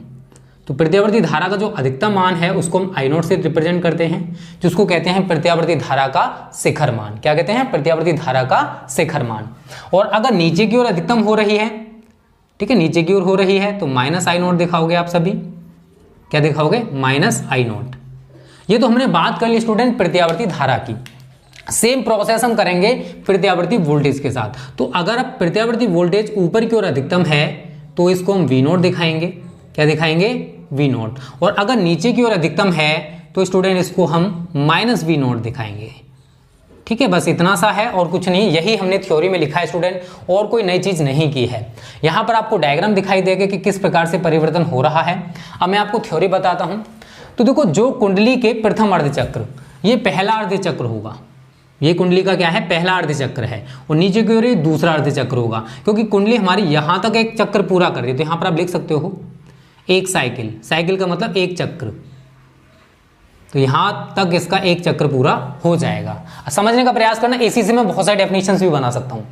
प्रत्यावर्ती धारा एक साइकिल पूरा करने में जितना समय लेती है उसको हम आवर्तकाल कहते हैं, और एक साइकिल में या फिर एक सेकंड में कह सकते हो कि एक सेकंड में प्रत्यावर्ती धारा जितने चक्कर लगाती है या जितने साइकिल पूरा करती है उनको हम क्या करते हैं, आवृत्ति या फ्रीक्वेंसी, ठीक है ना। तो प्रत्यावर्ती धारा एक सेकंड में जितने साइकिल पूरा करती है उसे आवृत्ति कहते हैं, और एक साइकिल पूरा करने में जितना समय लेती है उसको कैपिटल T या आवर्तकाल कहा जाता है। तो बहुत इजी डेफिनेशंस हैं, आप आसानी से इनको बना सकते हो। बहुत सारी टर्म्स में बताऊंगा आपको, प्रत्यावर्ती धारा का माध्य या औसत मान, प्रत्यावर्ती धारा का वर्ग माध्य मूल मान। आज बहुत सारी चीजें आप बेसिक समझोगे, इन्हीं से हम आगे जो विभिन्न प्रकार के प्रत्यावर्ती धारा परिपथ हैं वो डिस्कस कर पाएंगे। तो आज की वीडियो आप सभी के लिए बहुत ज्यादा इंपॉर्टेंट है स्टूडेंट, ठीक है। अब देखो कुंडली के प्रथम अर्धचक्र में, मतलब इधर साइड, ये कुंडली का हमारा क्या है प्रथम अर्धचक्र है और ये दूसरा अर्धचक्र है। तो कुंडली के प्रथम अर्धचक्र में एक दिशा में ऊपर की ओर पहले 0 से अधिक हुई और फिर 0 हो गई, 0 से अधिक होकर पुनः 0 होगा। आप सभी देख रहे हो 0 से अधिक हुआ और फिर 0 हो गया, ठीक है। ये क्या, मैं किसकी बात कर रहा हूं, वोल्टेज की, किसकी बात कर रहा हूं, वोल्टेज की। तथा अगले अर्धचक्र में विपरीत दिशा में 0 से अधिक होकर पुनः 0 हो जाएगा। तो ऐसे वोल्टेज को हम क्या कहते हैं, प्रत्यावर्ती वोल्टेज या अल्टरनेटिंग वोल्टेज कहा जाता है। आप सभी देख रहे हो। और प्रत्यावर्ती वोल्टेज का अगर आप समीकरण देखोगे ना तो आप सभी ने पढ़ा था E बराबर E0 sin ओमेगा टी। इसी के बेस पर हम इसका सूत्र बना सकते हैं। E की जगह V कर दो तो V बराबर V0 sin ओमेगा टी, ठीक है स्टूडेंट। तो हमारे ये सूत्र बन गया किसके लिए, प्रत्यावर्ती वोल्टेज के लिए। और आपसे अगर कोई पूछता है कि V0 यहां पर क्या है, तो V0 है प्रत्यावर्ती वोल्टेज का शिखर मान, ठीक है ना, शिखर, ये शिखर हो गया यहां पर तक। अब इसी तरीके से आप प्रत्यावर्ती धारा की भी डेफिनेशन बना सकते हो। तो इस परिपथ में प्रवाहित धारा भी वोल्टेज के साथ आवर्त रूप से, आवर्त रूप का मतलब जान लो, शून्य से अधिक होगी, फिर शून्य होगी, फिर विपरीत दिशा में शून्य से अधिक होगी, फिर शून्य हो जाएगी, आवर्त रूप से बदलेगी, अर्थात एक निश्चित समय के पश्चात अपने पूर्व मान व दिशा को प्राप्त होगी। आप सभी देख रहे हो, 0 से चलना स्टार्ट किया, फिर ये टॉप पर पहुंची धारा, फिर उसके बाद फिर 0 हो गई, फिर नीचे की ओर फिर अधिक हुई, फिर 0 हो गई। तो ऐसी धारा को अल्टरनेटिंग करंट कहा जाता है, प्रत्यावर्ती धारा कहा जाता है। यही हमने यहां पर लिखा है कि एक निश्चित समय के पश्चात अपने पूर्व मान व दिशा को, ये इसकी पूर्व मान व दिशा मान लो, फॉर एग्जाम्पल मान के चलो, ये 0 से चलेगी, यहां पर भी देखो 0 से स्टार्ट हो रही है, यहाँ 0 है, फिर 90 आएगा, फिर 180 आएगा, 180 पर इसका अर्ध चक्र पूरा होगा, फिर 270 डिग्री आएगा, फिर 360 डिग्री होगा। तो स्टूडेंट ऐसी धारा को जो आवर्त रूप से बदल रही है समय के साथ, उसको हम कहते हैं अल्टरनेटिंग करंट या प्रत्यावर्ती धारा। और इसके लिए भी सूत्र आप सभी ये याद रख लेना, I बराबर I not sine omega T. जहां आप I नॉट लिखना चाहते हो तो लिख सकते हो, I नॉट इजिकल टू क्या है, प्रत्यावर्ती धारा का शिखर मान। क्या है, प्रत्यावर्ती धारा का शिखर मान। ठीक है, तो अगर आपसे कोई पूछता है कि प्रत्यावर्ती वोल्टेज या प्रत्यावर्ती धारा किसे कहते हो, तो आप आसानी से बता सकते हो कि ऐसे वोल्टेज या धारा जो समय के साथ आवर्त रूप से बदलते हैं, अर्थात 0 से बढ़कर अधिकतम मान को पहुंचते हैं, फिर शून्य हो जाते हैं, तथा कुछ समय पश्चात विपरीत दिशा में शून्य से अधिक होकर फिर शून्य हो जाते हैं। तो ऐसे वोल्टेज या धारा को हम प्रत्यावर्ती वोल्टेज या प्रत्यावर्ती धारा कहते हैं। और इनके इक्वेशंस की बात करेंगे तो आप सभी इन सूत्र को याद रख लेना, V बराबर V not sine omega T and I बराबर I not sine omega T. आप सभी को ये वाले सूत्र याद रख लेने हैं। बात आती है कि इसी से रिलेटेड कुछ डेफिनेशंस आप सभी जान लो। अगर मैं आवर्तकाल की बात करूंगा, टाइम पीरियड की बात करूंगा, तो देखो प्रत्यावर्ती धारा जो है वो एक साइकिल यहां तक पूरा हो रहा है, ये आधा चक्र पूरा, और यहां पर इसका पूरा एक चक्र हो जाएगा। तो यहां तक पहुंचने के लिए प्रत्यावर्ती धारा यहां तक पहुंचने के लिए, फिर एक साइकिल या एक चक्र पूरा करने के लिए जितना समय लेती है उसको आवर्तकाल या टाइम पीरियड कहा जाता है। और एक सेकंड में प्रत्यावर्ती धारा एक सेकंड में जितने साइकिल पूरा करते हैं, जितने चक्र पूरा करती है, अब एक सेकंड का टाइम है प्रत्यावर्ती धारा के पास, वो कितने चक्कर लगाती है, ऐसे कितने चक्कर लगाएगी, ऐसे कितने साइकिल पूरा करेगी, उसको हम कहते हैं फ्रीक्वेंसी, आवृत्ति। और हमारे घरों में जो प्रयुक्त होती है ना धारा, प्रत्यावर्ती धारा, उसकी जो फ्रीक्वेंसी है स्टूडेंट वो होती है 50 साइकिल पर सेकंड। अर्थात इसका मतलब जानते हो कि जो प्रत्यावर्ती धारा है वो एक सेकंड में 50 साइकिल पूरा करती है, 50 चक्कर लगा लेती है। अमेजिंग लग रहा है ना। इसका मतलब जानते हो कि आपके घरों में जो बल्ब जल रहा है ना, वो एक सेकंड में 50 बार जल रहा है, बुझ रहा है, जल रहा है, बुझ रहा है, ठीक है, बट आपको महसूस नहीं होगा। ठीक है, तो इसलिए प्रत्यावर्ती वोल्टेज और प्रत्यावर्ती धारा शॉर्ट हेडिंग्स हैं, आप सभी को तैयार हो जाएंगी, बहुत ईजी है। ये डायग्राम है आपका, इसी से आप पूरा को पूरा समझ सकते हो थ्योरी को। बहुत सिंपल तरीके से मैंने आपको बताया कि अगर किसी कॉइल के साथ हमने कोई परिपथ जोड़ दिया तो परिपथ के सिरों के बीच प्रेरित विद्युत वाहक बल की तरह एक वोल्टेज उत्पन्न हो जाएगा, जो कुंडली के प्रथम अर्ध चक्र में, जो कुंडली के प्रथम अर्ध चक्र में एक दिशा में, ठीक है ना, ऊपर की ओर, किसी भी दिशा की बात कर सकते हैं, ठीक है ना, हम ऊपर की बात करें फिर दूसरी दिशा हो जाएगी, तो किसी एक दिशा में शून्य से अधिक होकर पुनः शून्य होगा, तथा अगले अर्ध चक्र में विपरीत दिशा में शून्य से अधिक होकर पुनः शून्य हो जाएगा। तो ऐसे वोल्टेज को हम प्रत्यावर्ती वोल्टेज कहते हैं। और इसके इक्वेशन की बात करें तो V बराबर V not sine omega T है। V नॉट प्रत्यावर्ती वोल्टेज का शिखर मान है, ओमेगा आप सभी जानते हो कोणीय वेग है, और टी वो समय है जिसमें परिवर्तन हम लोग देख रहे हैं। और अगर हम इसी से रिलेटेड प्रत्यावर्ती धारा की बात करें तो इस परिपथ में प्रवाहित धारा भी, अब देखो वोल्टेज है तो धारा तो जरूर होगी, ऐसा तो हो नहीं सकता कि केवल वोल्टेज हो किसी सर्किट में, तो वोल्टेज के साथ आवर्त रूप से बदलेगी। मतलब जैसे वोल्टेज परिवर्तित हो रहे थे उसी तरीके से धारा भी हमारी परिवर्तित होगी, अर्थात शून्य से अधिकतम मान को पहुंचेगी, फिर अधिकतम मान से शून्य हो जाएगी, फिर विपरीत दिशा में शून्य से अधिक होगी, फिर शून्य हो जाएगी। तो ऐसी धारा को हम अल्टरनेटिंग करंट या प्रत्यावर्ती धारा कहते हैं। यहां तक आपको सब कुछ क्लियर है, और इसका इक्वेशन भी आप सभी ये तैयार कर लेना, ठीक है स्टूडेंट। तो जल्दी से इसका स्क्रीनशॉट ले लो, फिर आगे बात करते हैं प्रत्यावर्ती धारा का आवर्तकाल, ठीक है ना। शॉर्ट हेडिंग्स जानते हैं जो कि इसी से निकल के आएंगे। रटना नहीं यार, समझना है, बहुत इजी फिजिक्स है, बस समझने का प्रयास करो। और अगली जो वीडियो आएगी उसमें आपको मैं प्रत्यावर्ती धारा परिपथ पढ़ाने वाला हूं, जो कि आप सभी के लिए बहुत ही ज्यादा इंपॉर्टेंट है, ठीक है। तो बस मेहनत करते रहो, सिलेबस की टेंशन आप सभी ज्यादा ले रहे हो मुझे लग रहा है, ठीक है। तो देखो जितना हम लोग मेहनत कर सकते हैं उतना करने का प्रयास करना है, ठीक है। तो और देखो ऐसा नहीं कि आपकी क्लासेस केवल हम जो थ्योरेटिकल यही आपको प्रोवाइड करें, न्यूमेरिकल्स भी आप सभी देख सकते हो, प्रैक्टिस सेट में ऑब्जेक्टिव क्वेश्चंस, इंपॉर्टेंट क्वेश्चंस, यार बहुत सारी चीजें भी तो चल रही हैं। आपसे भी बस एक चीज देख लेते हो कि हमारा सिलेबस में ये नहीं हुआ, वो नहीं हुआ, ये चैप्टर रह गया, वो चैप्टर रह गया। बट यार और भी चीजें तो हम लोग कराते हैं, उन्हें भी तो देखा करो कम से कम। चलो अगली हेडिंग डालो, प्रत्यावर्ती धारा का आवर्तकाल। प्रत्यावर्ती धारा का आवर्तकाल। आवर्तकाल इंग्लिश में लिख लो time period of alternating current. Time period of alternating current. तो सेम अभी मैंने आपको कुछ देर पहले ही बताया, इसकी डेफिनेशन तो आप आसानी से बना सकते हो बच्चों, ठीक है। क्या बनाओगे? प्रत्यावर्ती धारा एक साइकिल पूरा करने में, चलो लिख दे रहा हूं मैं, प्रत्यावर्ती धारा एक साइकिल, साइकिल का मतलब चलाने वाली नहीं है, ठीक है, ये साइकिल का मतलब चक्र होता है। एक साइकिल पूरा करने में जितना समय लेती है, जितना समय लेती है उसे आवर्तकाल कहते हैं, उसे आवर्तकाल कहते हैं। इसे कैपिटल टी से प्रदर्शित करते हैं, इसे कैपिटल टी से क्या करते हैं? रिप्रेजेंट, प्रदर्शित करते हैं। तो अभी मैंने स्टूडेंट कुछ देर पहले आपको बताया है कि अगर प्रत्यावर्ती धारा है और एक साइकिल आपका एक चक्र कहाँ पूरा होता है? ये पूरा हो गया एक चक्र। तो प्रत्यावर्ती धारा एक इस चक्र को पूरा करने में जितना टाइम लेगी उसी को हम आवर्तकाल या टाइम पीरियड कहते हैं। तो स्टूडेंट अब हम यहाँ देखो, आपने समीकरण क्या पढ़ रखा है? समीकरण पढ़ रखा आपने I बराबर I not sine omega T, sine omega T, यही तो पढ़ रखा है। तो अगर हम मान के चलें कि जो प्रत्यावर्ती धारा है उसमें जो टाइम लग रहा है एक चक्र पूरा करने में वो टी नहीं लग रहा है, टी से ज्यादा लग रहा है, तो हम यहाँ पर टी से क्या यूज करेंगे? एक्स्ट्रा टाइम क्या लेंगे? मैं टी के स्थान पर T plus 2 upon omega use करेंगे, ठीक है ना।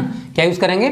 यहां पर जो आपको टी दिखाई दे रहा है इसके स्थान पर अगर हम टी प्लस 2 अपॉन ओमेगा, मतलब एक्स्ट्रा टाइम ले रहे हैं यहाँ पर, और जो एक्स्ट्रा टाइम लग रहा है स्टूडेंट उसी को हम आवर्तकाल कहते हैं, रखने पर, ठीक है ना। इसको हम रखेंगे रखने पर।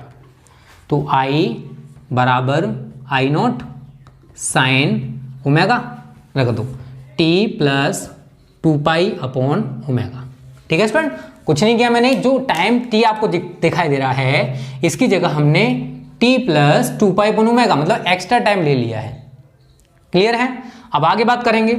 Is equal to I not sine omega का अंदर मल्टीपल कर दो omega T plus I nought को चलो बाहर ही रहने देते हैं, ठीक है ना, ऐसे करके, प्लस साइन ओमेगा का अंदर मल्टीपल कर लो, बात वही है, sine omega into 2 upon omega, omega से omega cancel, is equal to I not sine omega T plus sine 2 sine 2 का मतलब जानते हो? साइन 360 डिग्री, क्योंकि पाई का मतलब कितना होता है? 180 डिग्री। तो ये साइन 360 डिग्री है और आप इंटर के बच्चे हो, आपको पता होगा कि साइन 360 का मान 0 होता है।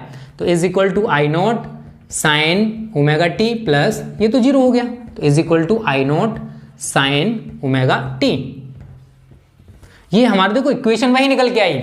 इक्वेशन में कोई भी चेंज आपको दिखाई नहीं दे रहा है, लेकिन आपको इस इक्वेशन से क्या दिखाई दे रहा है? इसको इक्वेशन में फर्स्ट मान लो।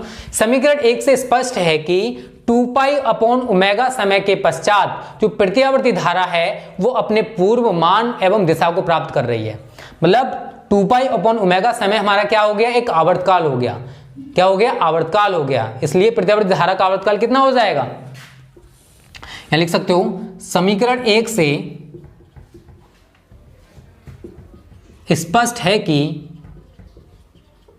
प्रत्यावर्ती धारा 2 अपॉन ओमेगा समय के पश्चात अपने पूर्व मान एवं दिशा को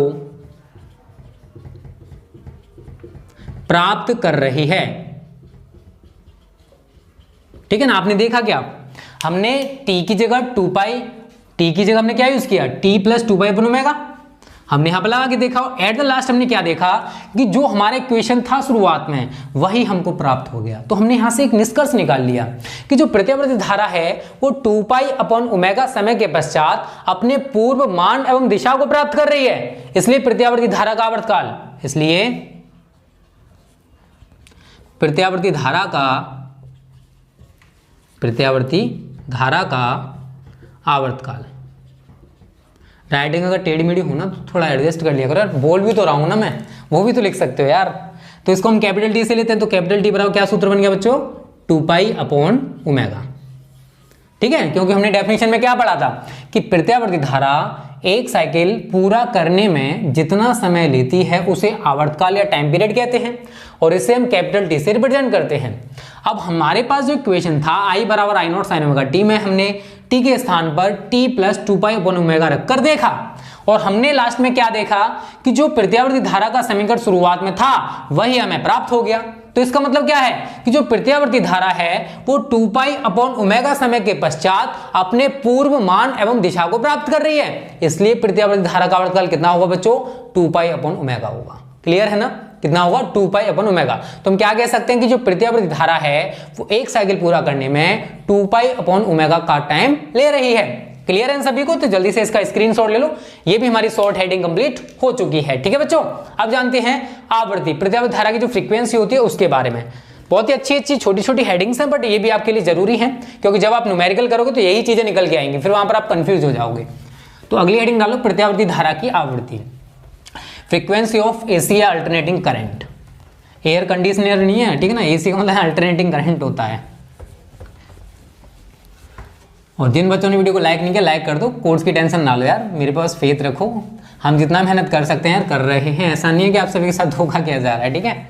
प्रत्यावर्ती धारा की आवृत्ति, और आपको कल से ज़्यादा वीडियोस मिलेंगे अगर आपको फिजिक्स केमिस्ट्री की टेंशन है तो, ठीक है। मेरे को आप सभी की ये टेंशन दिखाई दे रही है। प्रत्यावर्ती धारा की आवृत्ति इंग्लिश में लिखना चाहते हो तो लिख लेना बच्चों, फ्रीक्वेंसी ऑफ अल्टरनेटिंग करंट या फ्रीक्वेंसी ऑफ एसी। अभी मैंने आपको बताया था कि जो प्रत्यावर्ती धारा है वो एक सेकंड में जितने साइकिल पूरा करती है, एक सेकंड में जितने चक्कर लगाती है, उसी को फ्रीक्वेंसी कहते हैं। तो आप यही लिख सकते हो, प्रत्यावर्ती धारा एक सेकंड में जितने साइकिल पूरा करती है, जितने साइकिल पूरा करती है उसे प्रत्यावर्ती धारा की आवृत्ति कहते हैं। प्रत्यावर्ती धारा की आवृत्ति कहते हैं। इसे स्मॉल एफ से, एफ है ठीक है ना स्मॉल वाली, इसे स्मॉल एफ से प्रदर्शित करते हैं,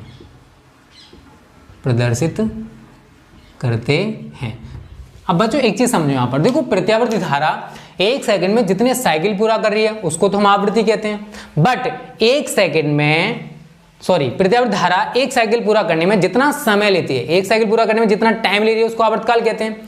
तो अगर हम आवृत्ति और टाइम पीरियड में रिलेशन निकालें ना तो दोनों एक दूसरे की रेसिप्रोकल मतलब एक दूसरे के व्युत्क्रमानुपाती होते हैं। तो हम यहाँ लिख सकते हैं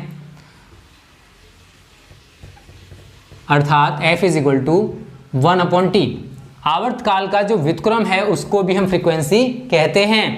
और कैपिटल टी का मान आप सभी जानते हो, अभी मैंने आपको बताया कितना होता है 2 पाई अपॉन ओमेगा, या f is equal to omega upon 2 pi. Clear सभी को? या अगर आप ओमेगा का मान लिखना चाहते हो, omega is equal to 2 pi F, ठीक है ना। ये न्यूमेरिकल्स के लिए बहुत ज़्यादा इंपॉर्टेंट फॉर्मुलाज हैं, बहुत ज़्यादा पूछे जाते हैं, और इन्हीं के ऊपर न्यूमेरिकल्स भी यार बहुत ज़्यादा हैं। और आगे नोट डाल के आप सभी लिख सकते हो, घरों में प्रयुक्त होने वाली जो लाइट है या फिर अल्टरनेटिंग करंट है उसकी जो फ्रीक्वेंसी है वो 50 साइकिल प्रति सेकंड होती है। लिखना चाहते हो तो लिख सकते हो, कोई दिक्कत नहीं। घरों में प्रयुक्त होने वाली एसी की जो फ्रीक्वेंसी है वो 50 साइकिल पर सेकंड होती है, ठीक है बच्चों। तो जल्दी से इसका भी स्क्रीनशॉट ले लो, बहुत तेजी है, कुछ नहीं था आपको बस। और इसका मात्रक अगर आप लिखना चाहते हो तो यूनिट भी लिख सकते हो, हर्ट्ज होता है। इसका यूनिट क्या होता है? हर्ट्ज, HZ, या फिर ब्रैकेट में लिख सकते हो हर्ट्ज। ठीक है, यूनिट भी तैयार कर लेना कि फ्रीक्वेंसी का यूनिट क्या होता है, हर्ट्ज, और टाइम पीरियड का तो यूनिट यार सभी जानते हो सेकंड ही होगा, क्योंकि वो भी एक तरह का टाइम ही है। ठीक है, तो जल्दी से इसका स्क्रीनशॉट ले लो। अब मैं कुछ छोटी छोटी हेडिंग्स और हैं वो और आपको बता दूं, प्रत्यावर्ती धारा का माध्य या औसत मान और प्रत्यावर्ती धारा का वर्ग माध्य मूल मान। ठीक है, ये छोटी छोटी हेडिंग्स हैं, बस इनके ऊपर न्यूमेरिकल्स आते हैं वो तैयार कर लेना, और यहां से कुछ ज्यादा नहीं पूछा जाता है। स्क्रीनशॉट ले लिया। अगली हेडिंग डालो, प्रत्यावर्ती धारा का माध्य या औसत मान।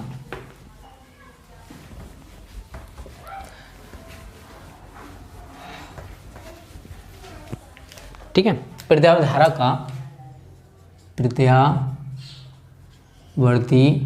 धारा का माध्य, ब्रैकेट में लिख लो औसत मान,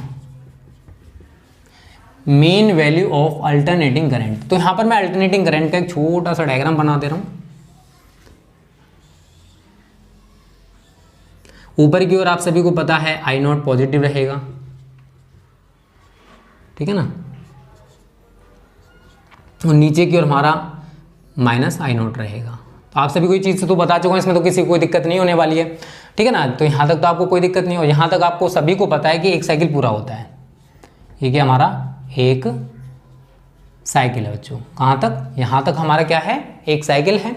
और प्रत्यावर्ती धारा का ऊपर की ओर अधिकतम मान कितना होगा, आई नॉट होगा, और नीचे की ओर कितना होगा, माइनस दिखाना आप सभी को।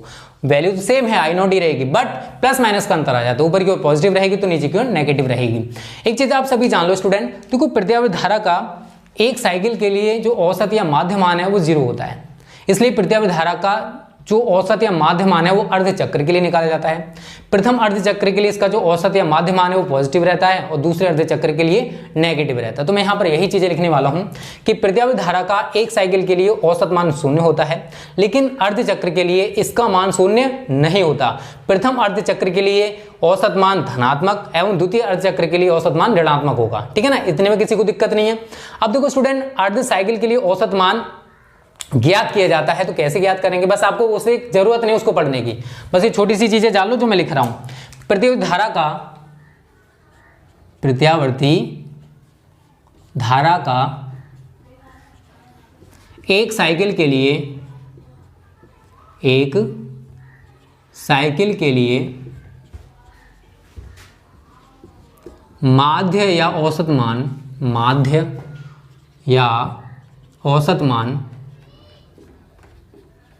0 होता है। कितना होता है, 0। ठीक है ना, तो एक अगर पूरे चक्र के लिए हम इसका माध्य या औसत मान निकालें तो वो 0 निकल के आएगा। अब उसके बाद आगे क्या लिखना है, देखो पूरे चक्र के लिए तो कितना है, 0 है। अब आगे क्या लिखोगे, इसलिए अर्ध चक्र के लिए इसका मान लेकिन यहां तक अर्ध चक्र, ठीक है ना, लेकिन अर्ध चक्र के लिए इसका मान 0 नहीं होता, 0 नहीं होता। प्रथम अर्ध चक्र के लिए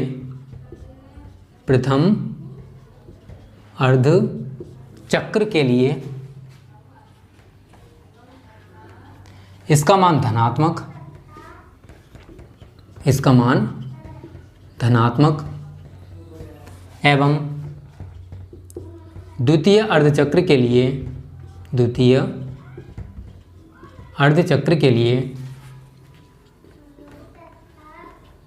इसका मान ऋणात्मक होगा। ठीक है ना, प्रथम अर्ध चक्र के लिए इसका मान कैसा होता है, पॉजिटिव होता है, दूसरे अर्ध चक्र के लिए कितना होता है, नेगेटिव। और अगर हम औसत मान ज्ञात करें तो स्टूडेंट औसत मान, देखो इसको हम आगे लिख सकते हो, इसे IM से प्रदर्शित करते हैं। किससे, IM से प्रदर्शित करते हैं। तो आपको देखो इसका छोटा सा डेरिवेशन उसको करने की जरूरत नहीं है, उसका रीजन मैं आपको बता दूं। देखो यहाँ से कभी भी ये डेरिवेशन, छोटी मोटी चीजें कभी नहीं बनती हैं, तो बस आपको जो चीज तैयार करनी है वो इसका सूत्र IM बराबर, आप मैं यहाँ लिख दे रहा हूँ, प्रथम अर्ध चक्र के लिए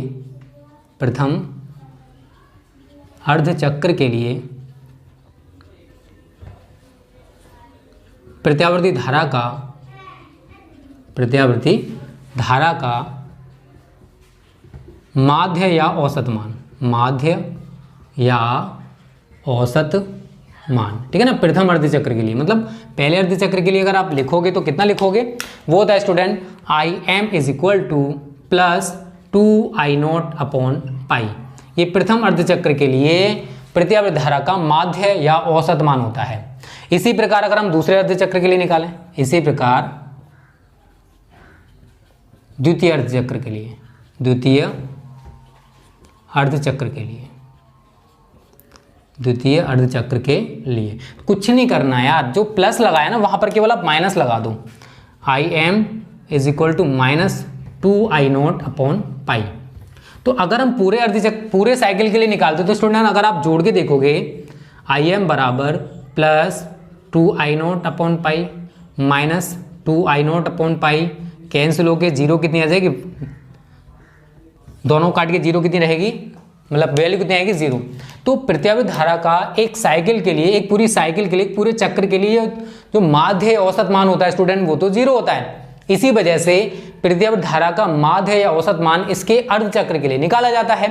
प्रथम अर्ध चक्र के लिए इसका जो मान है वो पॉजिटिव होगा और जो दूसरा अर्ध चक्र है ये वाला इसके लिए नेगेटिव होगा। इस तरीके से आप इन सूत्रों को लिख लेना, इन्हीं के ऊपर न्यूमेरिकल्स होंगे। और अगर आप इसी तरीके से वोल्टेज के लिए निकालना चाहते हो तो कुछ नहीं है, Vm बराबर plus 2V0 upon pi and Vm is equal to minus 2V0 upon pi. इस तरीके से उनके लिए भी सूत्र बन जाएंगे। तो आपको देखो इनको तैयार कर लेना है, न्यूमेरिकल्स पर्पज से इंपॉर्टेंट है, वैसे यहाँ से यार कुछ नहीं बनता है, बट आप सभी को हम हर एक हेडिंग करा रहे हैं, इसी वजह से इनको भी करा दिया है, ठीक है। यहां तक किसी को कोई दिक्कत नहीं होगी, जल्दी से इसका स्क्रीनशॉट ले लो। अगली हेडिंग डिस्कस करते हैं, प्रत्यावर्ती धारा का वर्ग माध्य मूल मान। यहां से भी न्यूमेरिकल बनता है, मिटा दें इसको अब, चलो। तो बहुत इजी है फिजिक्स से यार, बस समझो। प्रत्यावर्ती धारा का वर्ग माध्य मूल मान, तो आज आप ये सारी हेडिंग्स प्रिपेयर कर लेना, क्योंकि अगली जो हेडिंग्स आएंगी वो मैं कराऊंगा विभिन्न प्रकार के प्रत्यावर्ती धारा परिपथ। वो आप सभी के लिए बहुत ही ज्यादा इंपॉर्टेंट है यार, वहां से तो क्वेश्चन बनना ही बनना, न्यूमेरिकल बने या कुछ भी बने, वहां से बनेगा जरूर, ठीक है। प्रत्यावर्ती धारा का वर्ग माध्य मूल मान, वर्ग माध्य मूल मान, ठीक है। Root mean square value of alternating current लिख सकते हो, लिखना चाहते हो तो ठीक है, कोई दिक्कत नहीं है। Root mean square value of alternating current. तो देखो प्रत्यावर्ती धारा के एक साइकिल के लिए, एक चक्र के लिए धारा के वर्ग के औसत के, धारा के जो धारा है, धारा के वर्ग के औसत के वर्गमूल को समझने का प्रयास करना। चलो मैं आप सभी को यहीं से डेफिनेशन बता दे रहा हूँ। IRMS इसको रिप्रेजेंट करेंगे।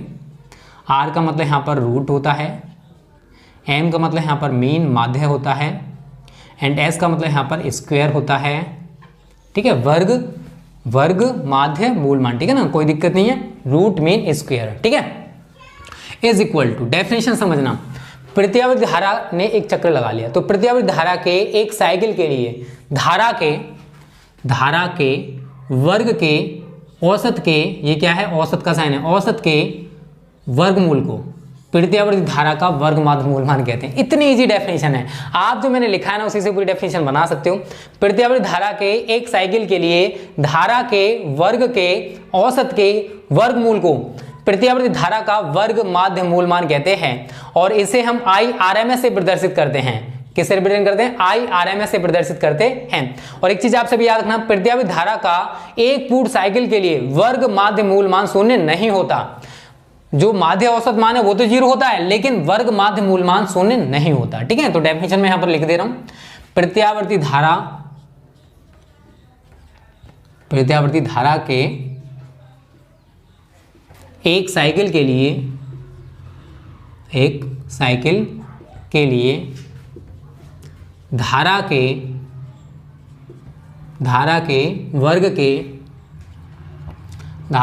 वर्ग के औसत के वर्गमूल को प्रत्यावर्ती धारा का वर्ग माध्य मूल मान कहते हैं। इसे IRMS से प्रदर्शित करते हैं। ठीक है, डेफिनेशन बहुत ईजी है, मैंने आपको वहां पर लिखा दिया, वही लिख रहा हूं और नोट में आप सभी लिख लेना, लिखना चाहते हो तो। प्रत्यावर्ती धारा के एक पूर्ण साइकिल के लिए वर्ग माध्य मूलमान शून्य नहीं होता है। ठीक है, तो यहां पर आप लिख सकते हो। और हाँ, यहां पर जो आपको देखो डेरिवेशन यहां पर भी छोटा सा, उसको तैयार करने की जरूरत नहीं है। फिर मैं आप सभी से कह दूं, यहां से भी न्यूमेरिकल बनता और कुछ नहीं आएगा, डेफिनेशन आएगी तो छोटी सी हेडिंग लिख देना चलेगा। इसके साथ आप ये सूत्र दिखा देना यार, एग्जामिनर आपका आधा नंबर भी नहीं काटेगा, मुझे पता है। ठीक है, और आप सभी के लिए जो सूत्र याद रखने हैं वो याद रखने हैं, यहां मैं लिख दे रहा हूं। प्रत्यावर्ती धारा का ये सूत्र तैयार करते जाना संग के संग, वर्ग माध्य मूल मान, वर्ग माध्य मूल मान। तो ये होता है student I R M S बराबर आई नोट अपॉन √2। आप सभी को ये वाला सूत्र तैयार कर लेना। आई नोट यहाँ पर क्या है, प्रत्यावर्ती धारा का शिखर मान। और इसी प्रकार से अगर आप वोल्टेज के लिए निकालोगे तो यहाँ लिख लेना प्रत्यावर्ती वोल्टेज का वर्ग माध्य मूल मान। कुछ नहीं करना है यार, आई की जगह वी यूज कर दो, बस सेम सूत्र है। तो वी आर एम एस बराबर वी नोट अपॉन √2। ठीक है स्टूडेंट, तो ये आपके सूत्र हैं, इनको आप तैयार कर लेना, न्यूमेरिकल्स पर्पस से इंपॉर्टेंट है, पूछे जा सकते हैं। और एक चीज आप सभी याद रखो, जो वोल्ट मीटर या फिर अमीटर होते हैं ना, वो वर्ग माध्य मूल मान मापते हैं। क्या मापते हैं? वर्ग माध्य मूल मान। इस चीज को आप सभी याद रखना। ठीक है, नोट में लिखना चाहते हो लिख सकते हो। धारा एवं वोल्टेज को मापने वाले यंत्र वर्ग माध्य मूल मान को मापते हैं। ठीक है, तो स्टूडेंट ये सूत्र आप तैयार कर लेना। इन पर न्यूमेरिकल्स बहुत हैं, इसके ऊपर न्यूमेरिकल इतना नहीं है, बट इसके ऊपर न्यूमेरिकल्स बहुत हैं और ये चीजें बहुत जगह यूज भी कराऊंगा मैं। ठीक है, तो जल्दी से इसका भी स्क्रीनशॉट ले लो, इंपॉर्टेंट है। क्योंकि ये जो टॉपिक आज मैं पढ़ाने वाला हूं ना स्टूडेंट, ये मान लो इस चैप्टर की रीढ़ की हड्डी है, क्योंकि ये पूरा का पूरा चैप्टर इसी पर डिपेंडेड है। और अगर आपने इसको सही तरह समझ लिया और पढ़ लिया तो बोर्ड परीक्षा में आपको यहीं से न्यूमेरिकल्स देखने को मिलते हैं और यहीं से लॉन्ग क्वेश्चन भी देखने को मिलेगा। ये पूरे चैप्टर का सार है, इसलिए वीडियो को पूरा देखना, बिल्कुल भी स्किप मत करना। ठीक है, तो स्टूडेंट मैंने यहां पर हेडिंग लिखी हुई है, विभिन्न प्रकार के प्रत्यावर्ती धारा परिपथ, different types of alternating current circuits. और इस चैप्टर में जितना भी यार आपको पूरा पढ़ाया जा रहा है, टेंशन ना लो, जो सिलेबस में नहीं है ना, जो रिड्यूस कर दिया गया उसको हटा के हम सब कुछ पढ़ा रहे हैं। ठीक है, तो टेंशन मत लो, जो टॉपिक्स है ही नहीं आपके सिलेबस में उनको हम क्यों पढ़ाएं। ठीक है, तो स्टूडेंट देखो, विभिन्न प्रकार के प्रत्यावर्ती धारा परिपथ, मैं आपको 7 प्रकार के सर्किट्स पढ़ाऊंगा। पहले मैं थोड़ा सा बेसिक बता दे रहा हूं कि कौन कौन से आप सर्किट पढ़ने वाले हो। तो स्टूडेंट पहला पढ़ाऊंगा, जबकि प्रत्यावर्ती धारा परिपथ में केवल ओम में प्रतिरोध R है, only ohmic resistance, only ohmic resistance. तो इसमें क्या होगा स्टूडेंट, हमारा एक प्रत्यावर्ती धारा स्रोत लगा होगा, V बराबर V not sine omega T, और इसके साथ हम जोड़ देंगे स्टूडेंट ओम प्रतिरोध R। ओम प्रतिरोध का आपको सिंबल पता होगा, ये हमारा प्रतिरोध का सिंबल होता है। तो ये हमारा पहला टाइप हो जाएगा। पहला क्या है, जबकि प्रत्यावर्ती धारा परिपथ में केवल ओम प्रतिरोध R है, ये पहला टाइप होगा। दूसरा स्टूडेंट मैं आपको पढ़ाऊंगा ओनली कैपेसिटेंस, ओनली कैपेसिटेंस, जबकि प्रत्यावर्ती धारा परिपथ में केवल और केवल धारिता है। तो कुछ नहीं करना, प्रत्यावर्ती धारा स्रोत होगा हमारा। ठीक है, इसके साथ स्टूडेंट हम जोड़ देंगे कैपेसिटर। क्या जोड़ देंगे? कैपेसिटर। और कैपेसिटर का सिंबल आप सभी को पता होगा बच्चों, ये होता है। ठीक है, ये हमारा सेकंड सर्किट हो जाएगा। क्या हो जाएगा? ये सेकंड सर्किट हो जाएगा। फिर तीसरा है नंबर 3, ओनली, अब देखो प्रेरकत्व, हमने यहां पर एक और मैं लेने वाला हूं प्रेरकत्व, ओनली इंडक्टेंस, इंडक्टेंस। तो यहां पर हमारा प्रत्यावर्ती धारा स्रोत लगा होगा और इसके साथ हम जोड़ देंगे प्रेरकत्व। ये प्रेरकत्व का साइन होता है बच्चों, ठीक है ना, इस तरीके से। एल यहां लिख दोगे आप, V बराबर V not sine omega T. उसके बाद स्टूडेंट हमारे फिर कॉम्बिनेशंस चलेंगे, मतलब इनको आपस में जोड़कर 4 सर्किट में और बनाऊंगा। तो चौथा होगा हमारा, ये हमारा R है, ये हमारा L है, तो मैं इन दोनों को आपस में जोड़ के बना दूंगा LR सर्किट। क्या बना दूंगा? LR circuit. जबकि प्रत्यावर्ती धारा परिपथ में ओम प्रतिरोध R तथा प्रेरकत्व L दोनों एक साथ हैं। ठीक है, तो इसमें क्या होने वाला है? कुछ नहीं होगा, हमारा जो ये है, ये तो सेम रहेगा प्रतिवर्ती धारा स्रोत, V बराबर V not sine omega T. तो यहां पर हमें एल आर जोड़ना है, तो पहले हम प्रेरकत्व जोड़ देंगे, उसके बाद हम प्रतिरोध जोड़ देंगे। ठीक है बच्चों, इस तरीके से आप जोड़ दोगे। तो ये क्या हमारा प्रेरकत्व एल है और ये क्या हमारा प्रतिरोध आर है। तो इसके सिरों के बीच जो विभवांतर उत्पन्न होगा वो हमारा वी एल होगा और इसके सिरों के बीच जो उत्पन्न होगा वो हमारा वी आर होगा। और ये बहुत सारी चीजें होंगी जो कि मैं आपको आगे बताऊंगा। ये तो केवल मैं बेसिक समझा दे रहा हूं कि कितने प्रकार के हम सर्किट पढ़ने वाले हैं। 7 प्रकार के सर्किट मैं आपको पढ़ाऊंगा। ये हमारा चौथा टाइप हो गया। फिर 5वां, 2 कॉम्बिनेशन हो जाएंगे हमारा सी आर, ठीक है ना, सी और आर को हमने जोड़ दिया, सी आर सर्किट। तो रटना नहीं यार, समझना है, बहुत सिंपल है, बस आपको मैं जैसे बोलूं वैसे समझना। V बराबर V not sine omega T, इसके हम साथ जोड़ेंगे धारिता C और ओ में प्रतिरोध R दोनों को। ठीक है बच्चों, इस तरीके से। तो इसके सिरों के बीच जो विभवांतर उत्पन्न होगा उसको हम VC दिखाएंगे और इसके सिरों के बीच उत्पन्न होगा उसको हम VR दिखाएंगे। ठीक है, तो ये हमारा कौन सा हो गया, 5वां सर्किट हो जाएगा। ये कॉम्बिनेशन चल रहा है। अगर आपने इन तीनों को अच्छी तरह समझ लिया कि इसमें क्या होने वाला है, इसमें क्या होने वाला है, इसमें क्या होने वाला है, तो स्टूडेंट आगे के जितने भी सर्किट्स हैं वो आप चुटकियों में कर पाओगे, आप आसानी से इनको सीख जाओगे। छठा है स्टूडेंट एलसी सर्किट, एलसी परिपथ, एलसी सर्किट। तो इसमें क्या होगा आपका, एल और सी को जोड़ दो, तो हमारा प्रेरकत्व और धारिता दोनों को एक साथ जोड़ देंगे। तो ये हमारा प्रतिवर्ती धारा स्रोत है, इसके साथ हम L और C दोनों को एक साथ जोड़ दे रहे हैं। तो ये हमारे क्या होगा, VL होगा और ये हमारा क्या होगा, VC होगा। तो इसके सिरों के बीच ये हमारा विभवांतर उत्पन्न हो रहे हैं, इसको हम L और इसको हम C से दिखाएंगे। ठीक है, तो और ऊपर आप दिखा सकते हो V बराबर V not sine omega T. उसके बाद हमारा जो लास्ट सर्किट है वो है LCR, मतलब तीनों का कॉम्बिनेशन, LCR सर्किट। इसमें क्या होगा स्टूडेंट, तीनों को हम एक साथ यूज करेंगे। तो आपको मैं छोटा सा डायग्राम नीचे बना के दिखा दे रहा हूं। यह हमारा प्रतिवर्ती धारा स्रोत होगा, इसके साथ हम जोड़ेंगे L, C और R को। तो ये R, ये C और ये L। तो इसके सिरों के बीच VL, इसके सिरों के बीच VC। ठीक है, नीचे दिख रहा होगा, ना दिख रहा हो तो मैं जो बोल रहा हूं वही लिख लेना है, ये VR हो जाएगा। तो और ऊपर आप लिख सकते हो V बराबर V not sine omega T. ठीक है बच्चों, तो ये 7 सर्किट हैं जो कि आपको पढ़ने हैं और मैं आपको पढ़ाऊंगा। अब आपको जो ध्यान देने वाली बात है वो समझ लो। यदि प्रतिवर्ती धारा स्रोत के साथ हमने केवल और केवल O में प्रतिरोध R जोड़ रखा है, तो इसमें क्या होता है कि वोल्टेज और धारा एक साथ बढ़ते हैं, एक साथ घटते हैं, अर्थात एक साथ अपने उच्चतम मान को पहुंचते हैं और एक साथ अपने निम्नतम मान तक आते हैं। तो हम क्या कह सकते हैं कि अगर प्रतिवर्ती धारा स्रोत के साथ हमने केवल O में प्रतिरोध R जोड़ रखा है तो धारा और वोल्टेज समान कला में होंगे, क्योंकि एक साथ ये बढ़ रहे हैं, एक साथ घट रहे हैं, फिर एक साथ बढ़ रहे हैं, फिर घट रहे हैं। तो इसका मतलब क्या है कि वोल्टेज और धारा समान कला में है। तो अगर समान कला में होंगे V और I, तो याद रखना अगर O में प्रतिरोध R है तो V और I हमारे कैसे होते हैं, समान कला में। जो चीजें बता रहा हूं इनको सही तरह समझ लो, ये भी बेसिक बता रहा हूं मैं आप सभी को। अगर हमने प्रतिवर्ती धारा स्रोत के साथ केवल और केवल धारिता को जोड़ रखा है या फिर हमने किसी कैपेसिटर को जोड़ रखा है, तो इसमें क्या होता है कि जो धारा I है वो वोल्टेज I से, वोल्टेज V से अग्रगामी होती है। अग्रगामी का मतलब जानते हो, पहले चलना स्टार्ट कर देती है। अगर कोई हमने प्रतिवर्ती धारा स्रोत ले रखा है, उसके साथ हमने धारिता C को जोड़ दिया, तो उसमें क्या होगा कि जो धारा है वो वोल्टेज से पहले चलना स्टार्ट कर देती है और इनके बीच कितना कलांतर होता है, 90 डिग्री का। कितना कलांतर होता है, 90 डिग्री या π/2 का कलांतर होता है। ठीक है बच्चों, इसमें क्या है कि धारा I वोल्टेज V से अग्रगामी होगी।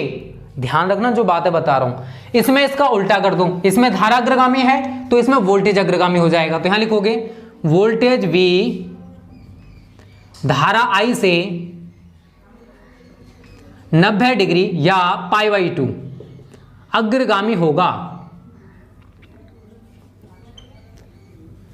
बस आपने ये 3 चीजें सही तरह समझ ली कि अगर प्रतिवर्ती धारा स्रोत के साथ हमने केवल और केवल O में प्रतिरोध R जोड़ा है तो वोल्टेज और धारा हमारे कैसे होंगे, समान कला में होंगे। पहली चीज समझ में आ गई। अगर प्रत्यावर्ती धारा स्रोत के साथ केवल O में प्रतिरोध R लगा हुआ है तो वोल्टेज और धारा एक साथ बढ़ते हैं, एक साथ घटते हैं, अर्थात हम क्या कह सकते हैं कि वोल्टेज और धारा समान कला में होते हैं। तो ये कब होगा? जब उनमें प्रत्यावर्ती धारा स्रोत के साथ केवल और केवल O में प्रतिरोध R को जोड़ा है। पहला क्लियर हो गया।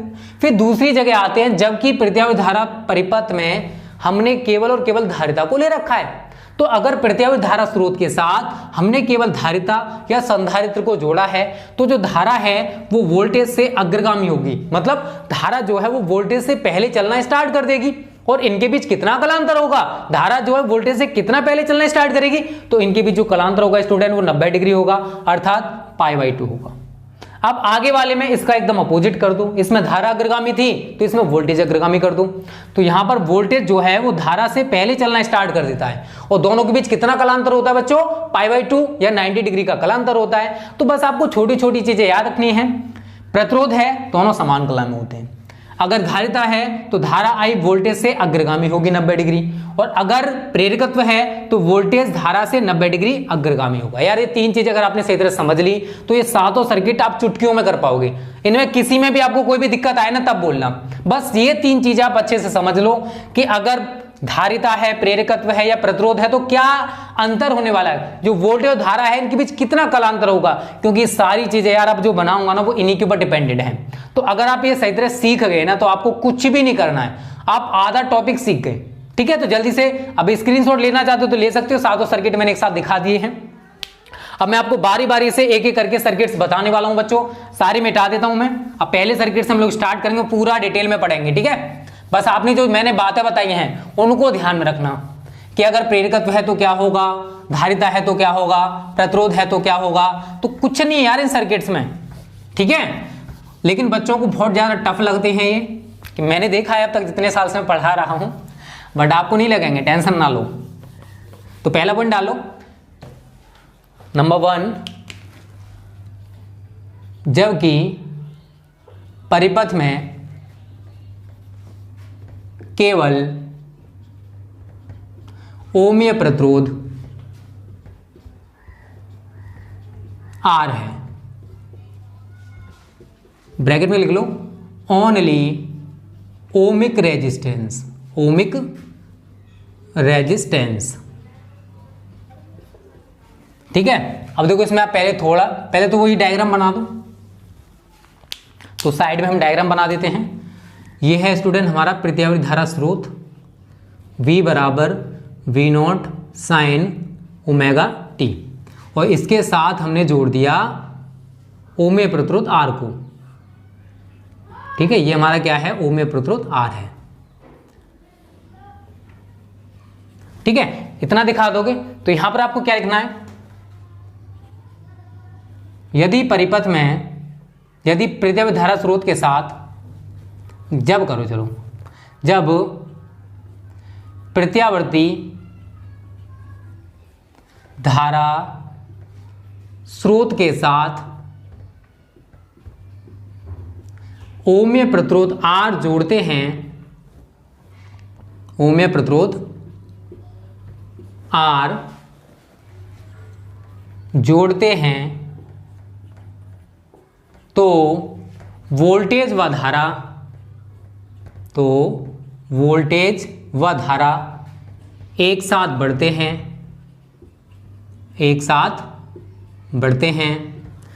तथा एक साथ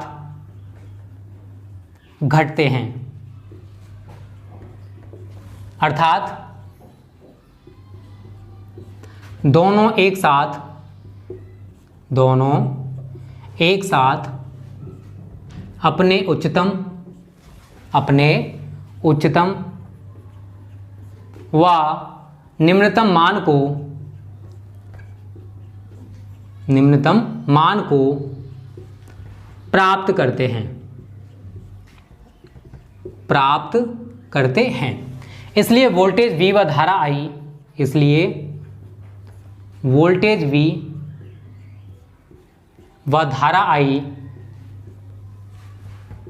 समान कला में होंगे। ठीक है बच्चों, तो कुछ नहीं आपको रटना नहीं यार, समझना है केवल, बहुत सिंपल है, आप आसानी से इसको कर सकते हो। ठीक है, आगे लिखना है वोल्टेज V व धारा I के समीकरण निम्न होंगे। अब इस स्थिति में वोल्टेज और धारा के जो समीकरण होंगे स्टूडेंट वो क्या होंगे, तो बस कुछ नहीं यार, इनके बीच कोई कलांतर नहीं है, तो जो सूत्र आपने पढ़ रखे हैं V बराबर V0 साइन ओमेगा टी और I बराबर I0 साइन ओमेगा टी, ये हमारे इक्वेशंस होंगे। किसके लिए, अब देखो एक चीज बताओ, अगर हमने प्रत्यावर्त धारा स्रोत के साथ ओम प्रतिरोध R को जोड़ दिया, यहां पर आप एक और डायग्राम बनाओगे, अब ये वाला। अब देखो इसमें क्या है स्टूडेंट, हम V और I के बीच क्या खींच रहे हैं, ग्राफ खींच रहे हैं। तो यहां पर हमारा V और I दोनों एक साथ हैं, V एंड I, तो V और I हमारे दोनों एक साथ होंगे, तो यहां पर आप V एंड I दिखा दो। ठीक है, ऐसे करके ऊपर की ओर आप सभी को पता पॉजिटिव हो गया और नीचे की ओर नेगेटिव। देखिए V के स्पेन मैंने आपको बताया था बड़े दिखाओगे इस तरीके से, ठीक है, और I के आप छोटे छोटे डैश डैश करके दिखाओगे। ठीक है, मैं दूसरे कलर से दिखा दे रहा हूं, I के आप छोटे छोटे डैश डैश करके दिखाओगे ऐसे करके, जिससे कि दोनों में आपको अंतर अच्छे से क्लियर हो जाए। ये I के स्पंद है जो मैं डैश डैश करके बना रहा हूं बच्चों, और ये समय टी के साथ हम इसको दिखा रहे हैं। ठीक है, तो आप यहां पर ये क्या है, I है, और ये क्या है ब्लैक वाला, ये हमारा V है।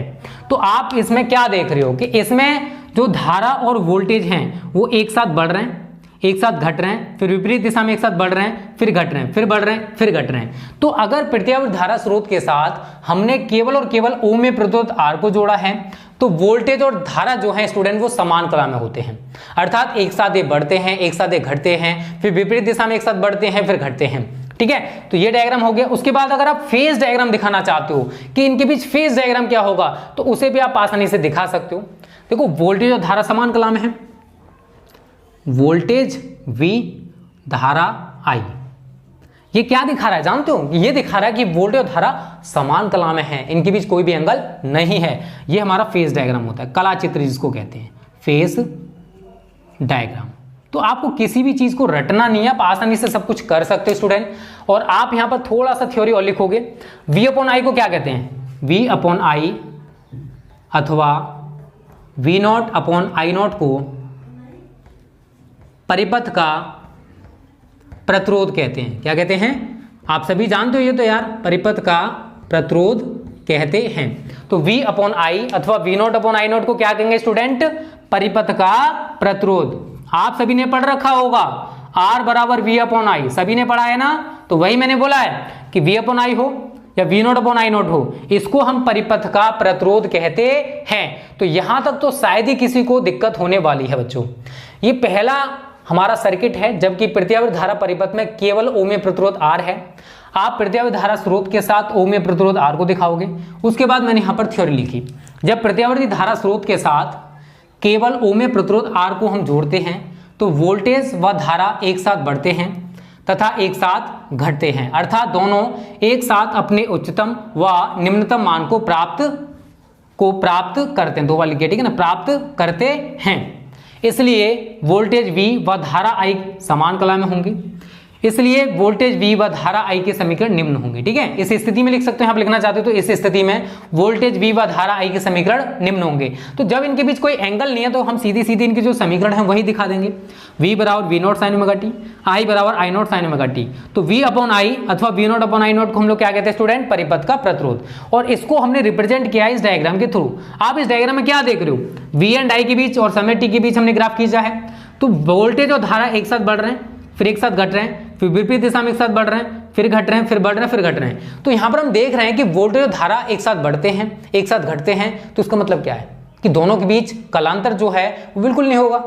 तो हम कह सकते हैं कि वोल्टेज V और धारा I एक ही दिशा में होंगे या समान कला में होंगे, ऐसे आप दिखा सकते हो। ठीक है बच्चों, तो यहां तक तो आपको कोई दिक्कत नहीं होने वाली। पहले इतने का स्क्रीनशॉट ले लो। तो हमारे पहला जो सर्किट है स्टूडेंट वो लगभग समाप्त हो गया है। ठीक है, तो यहां तक तो आपको कोई दिक्कत नहीं होने वाली है, आप आसानी से कर सकते हो, बस आप समझने का प्रयास करो तो आपको कोई भी दिक्कत नहीं आने वाली है। ठीक है, इसको मिटा दें। पहला सर्किट हमारा खत्म हो चुका है, इतना ही है पहले सर्किट में। जो चीजें मैंने आपको बताई हैं बस ये समझने का प्रयास करना, तो आपको कोई भी दिक्कत नहीं होगी। ठीक है, मिटा दें इसको। चलो 7 सर्किट हैं, ये 3 सर्किट इंपॉर्टेंट बन जाते हैं क्योंकि इन्हीं के ऊपर आगे के 4 सर्किट्स हैं। तो ये 3 सर्किट आप सही तरह समझ लेना बच्चों, तो आगे के 4 सर्किट में आपको कोई दिक्कत नहीं आएगी। और अगर आपने इन तीनों को नहीं समझा तो आपको चारों समझ में नहीं आने वाले, ये भी सुन लीजिए। ठीक है, चलो अब सेकंड पॉइंट डाल लीजिए सभी। जबकि प्रत्यावर्ती धारा परिपथ में, या जबकि परिपथ में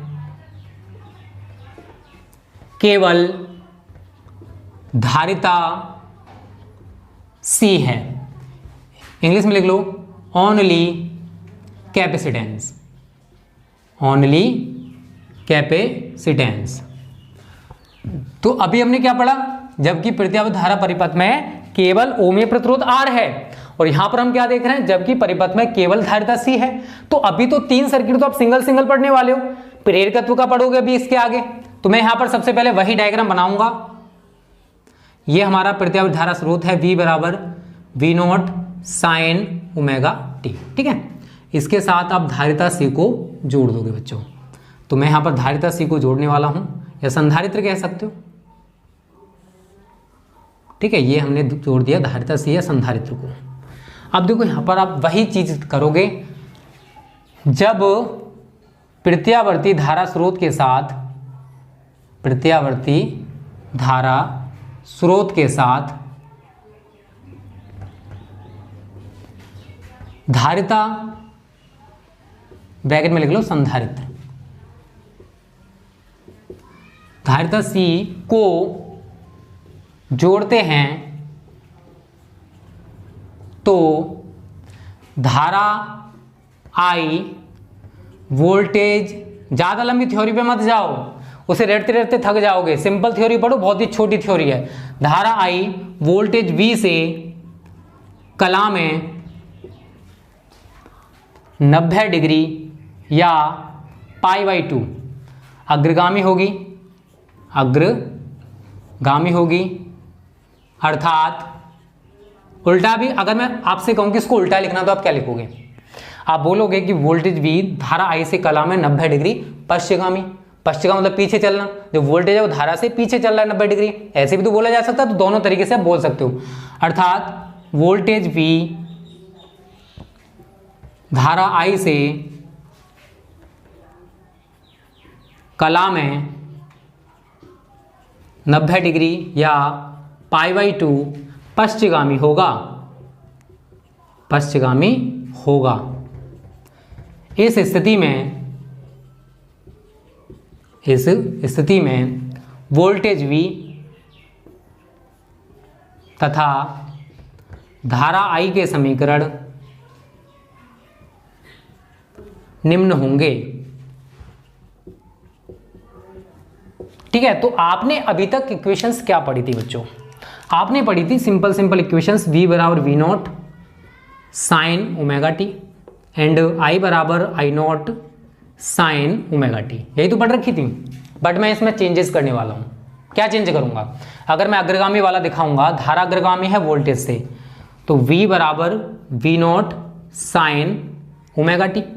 बट कौन अग्रगामी? धारा। तो I बराबर I0 sine omega T plus π/2। बताओ इसका मतलब क्या है कि जो धारा है वो वोल्टेज से π/2 या 90 डिग्री अग्रगामी है।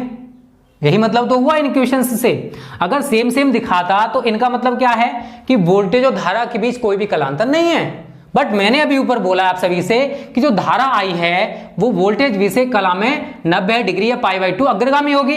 तो यही तो दिखा रहा है कि जो धारा है वो वोल्टेज से कला में π/2 या 90 डिग्री अग्रगामी है।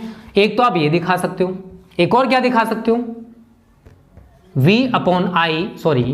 V is equal to V0 sine omega T and I is equal to I0 sine omega T. मैंने दूसरी भाषा में क्या बोला था? मैंने बोला था कि वोल्टेज V धारा I से कला में 90 डिग्री या π/2 पश्चिमगामी होगा। कौन पश्चिमगामी? वोल्टेज। तो माइनस π/2। बच्चों इसका मतलब क्या होगा? इसका मतलब होगा बच्चों कि जो वोल्टेज है वो धारा से कला में π/2 या 90 डिग्री पश्चिमगामी है। हमने बोला इसी तरीके, इसमें अग्रगामी बोला तो मैंने ये इक्वेशंस बना दी। मैंने सेकंड कंडीशन भी तो आपको बताई थी कि जो वोल्टेज V है वो धारा I से कला में 90 डिग्री या π/2 पश्चिमगामी होगा। पश्चिमगामी का मतलब क्या कि पीछे चल रहा है। माइनस दिखाओगे नहीं दिखाओगे, तो वही तो मैंने किया है। V = V0 sin ωt minus π/2। तो इसका मतलब है कि जो वोल्टेज है वो धारा से π/2 या 90 डिग्री पश्चिमगामी है, उसके पीछे पीछे चल रहा है 90 डिग्री, ऐसे तो बोल सकते हो। ठीक है, तो ये इक्वेशंस बन जाएंगे आपकी। आगे आप लिखोगे V/I अथवा V0/I0 को परिपथ का प्रतिरोध कहते हैं, परिपथ का प्रतिरोध कहते हैं। लेकिन यह प्रतिरोध धारिता C के कारण है, धारिता C के कारण है, इसलिए इसे प्रतिरोध ना कहकर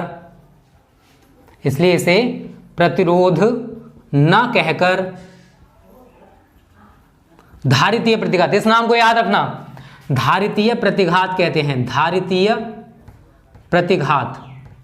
ठीक है, इस पर अंडरलाइन कर देना, इसको याद रखना। मैं अगर दिखाई नहीं दे रहा तो मैं जो बोल रहा हूं वो लिख लेना, धारितीय प्रतिघात कहते हैं।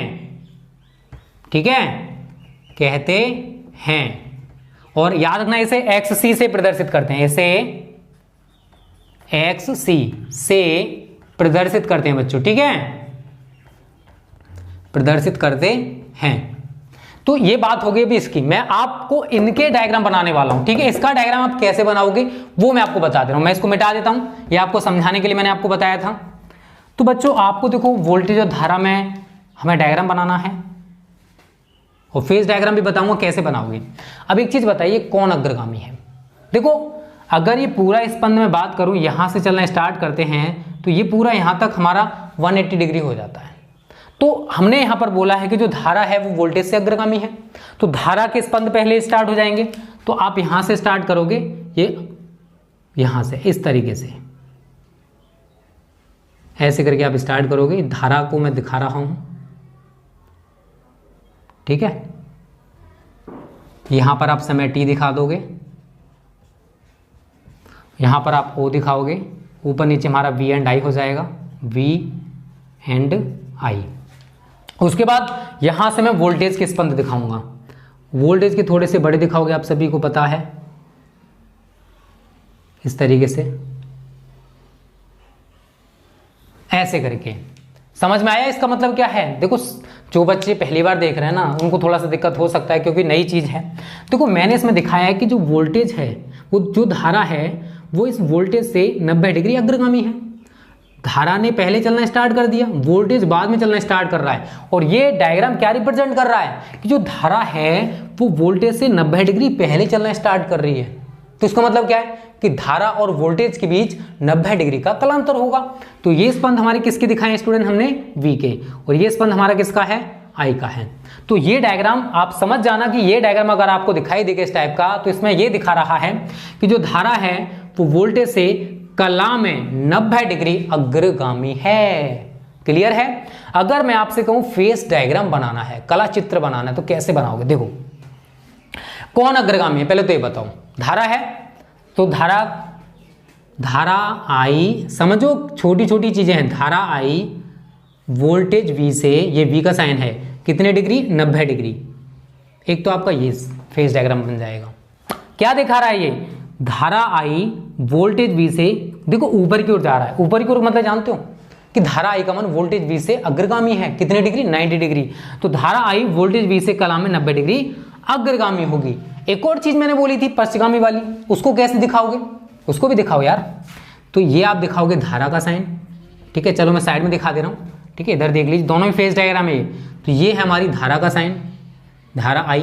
वोल्टेज V का साइन आप थोड़ा सा बड़ा दिखाओगे, वोल्टेज V, और यहाँ पर आप 90 डिग्री का एंगल दिखा दोगे। तो ये दोनों जो है स्टूडेंट वो हमारे हैं फेस डायग्राम। फेस डायग्राम इसमें आपको क्या दिखाई दे रहा है स्टूडेंट, ये समझिए पहले। इस वाले डायग्राम में आपको दिखाई दे रहा है कि जो धारा है वो वोल्टेज से 90 डिग्री अग्रगामी है, यही तो शो हो रहा है। अगर मैं इस वाले डायग्राम की बात करूं तो इसमें क्या है कि जो वोल्टेज V है वो धारा I से नीचे की ओर मतलब पश्चिमगामी पीछे है, तो वोल्टेज V धारा I से 90 डिग्री पश्चिमगामी होगा। That's a difference in between two. ठीक है, ये दोनों में अंतर होगा कि इस वाले में धारा I वोल्टेज V से कला में 90 डिग्री अग्रगामी है, बट इस वाले में वोल्टेज V धारा I से कला में 90 डिग्री पश्चिमगामी है। तो रटना पड़ेगा क्या आपको। आप बात करते हैं इसकी, तो ये देखो कुछ नहीं किया है मैंने, एक बार फिर समझ लीजिए क्योंकि यहां पर आपको थोड़ा सा दिक्कत होने वाला है। आप 2-3 बार खुद प्रैक्टिस करना। अगर हम प्रत्यावर्ती धारा स्रोत के साथ केवल और केवल संधारित्र को जोड़ते हैं तो धारा I वोल्टेज V से कला में 90 डिग्री या π/2 अग्रगामी होगी, या फिर उल्टा कहोगे तो वोल्टेज भी धारा I से कला में 90 डिग्री पश्चिमगामी होगा। इस स्थिति में इनकी जो इक्वेशंस होंगी, एक तो आपकी ये दोनों बन सकती हैं या फिर ये दोनों बन सकती हैं। इस वाली इक्वेशन में हमने क्या दिखाया है कि धारा I वोल्टेज V से कला में π/2 या 90 डिग्री अग्रगामी है। π/2 का मतलब क्या है, पाई का मतलब 180 होता है, 2 से डिवाइड करोगे कितना आ गया, 90 डिग्री आ गया। अगर इस वाली की बात करूं तो इसमें क्या कह रहा है, वोल्टेज V धारा I से कला में 90 डिग्री, माइनस लगा हुआ है, 90 डिग्री पश्चिमगामी होगा। अब एक चीज बताइए यार, V/I को आप क्या कहते हो, या V0/I0 को क्या कहते हो, परिपथ का प्रतिरोध कहते हो। लेकिन ये प्रतिरोध किसके कारण है, धारिता C के कारण है, इसलिए इसे हम प्रतिरोध नहीं कहेंगे बल्कि धारितीय प्रतिघात कहते हैं, जिसको हम XC से प्रदर्शित करते हैं। किससे प्रदर्शित करते हैं, इसको XC से प्रदर्शित करते हैं। और ये जो डायग्राम है ना, ये सब कुछ इन्हीं के थ्रू है, ठीक है ना, ये सब कुछ शो हो रहा है इस डायग्राम में, फेज डायग्राम में यही रिप्रेजेंट कर रहा है। ठीक है बच्चों, तो इसको बनाने और इसको बनाने में आपको दिक्कत नहीं होनी चाहिए, आपको ये बनाना सीखना है फेज डायग्राम, क्योंकि आगे के जो डायग्राम है उनमें ये खत्म हो जाएगा, ये रहेगा, ये खत्म हो जाएगा, क्योंकि यहां पर मैं आपको शो करवा रहा हूं कि धारा I वोल्टेज V से 90 डिग्री अग्रगामी है। अभी आगे जो प्रेरकत्व का होगा उसमें उल्टा हो जाएगा, प्रेरकत्व जो है वो धारा से अग्रगामी होगा, या थोड़ा थोड़ा अंतर है, यही आपको समझना है, यहीं पर आपको दिक्कत होने वाली है।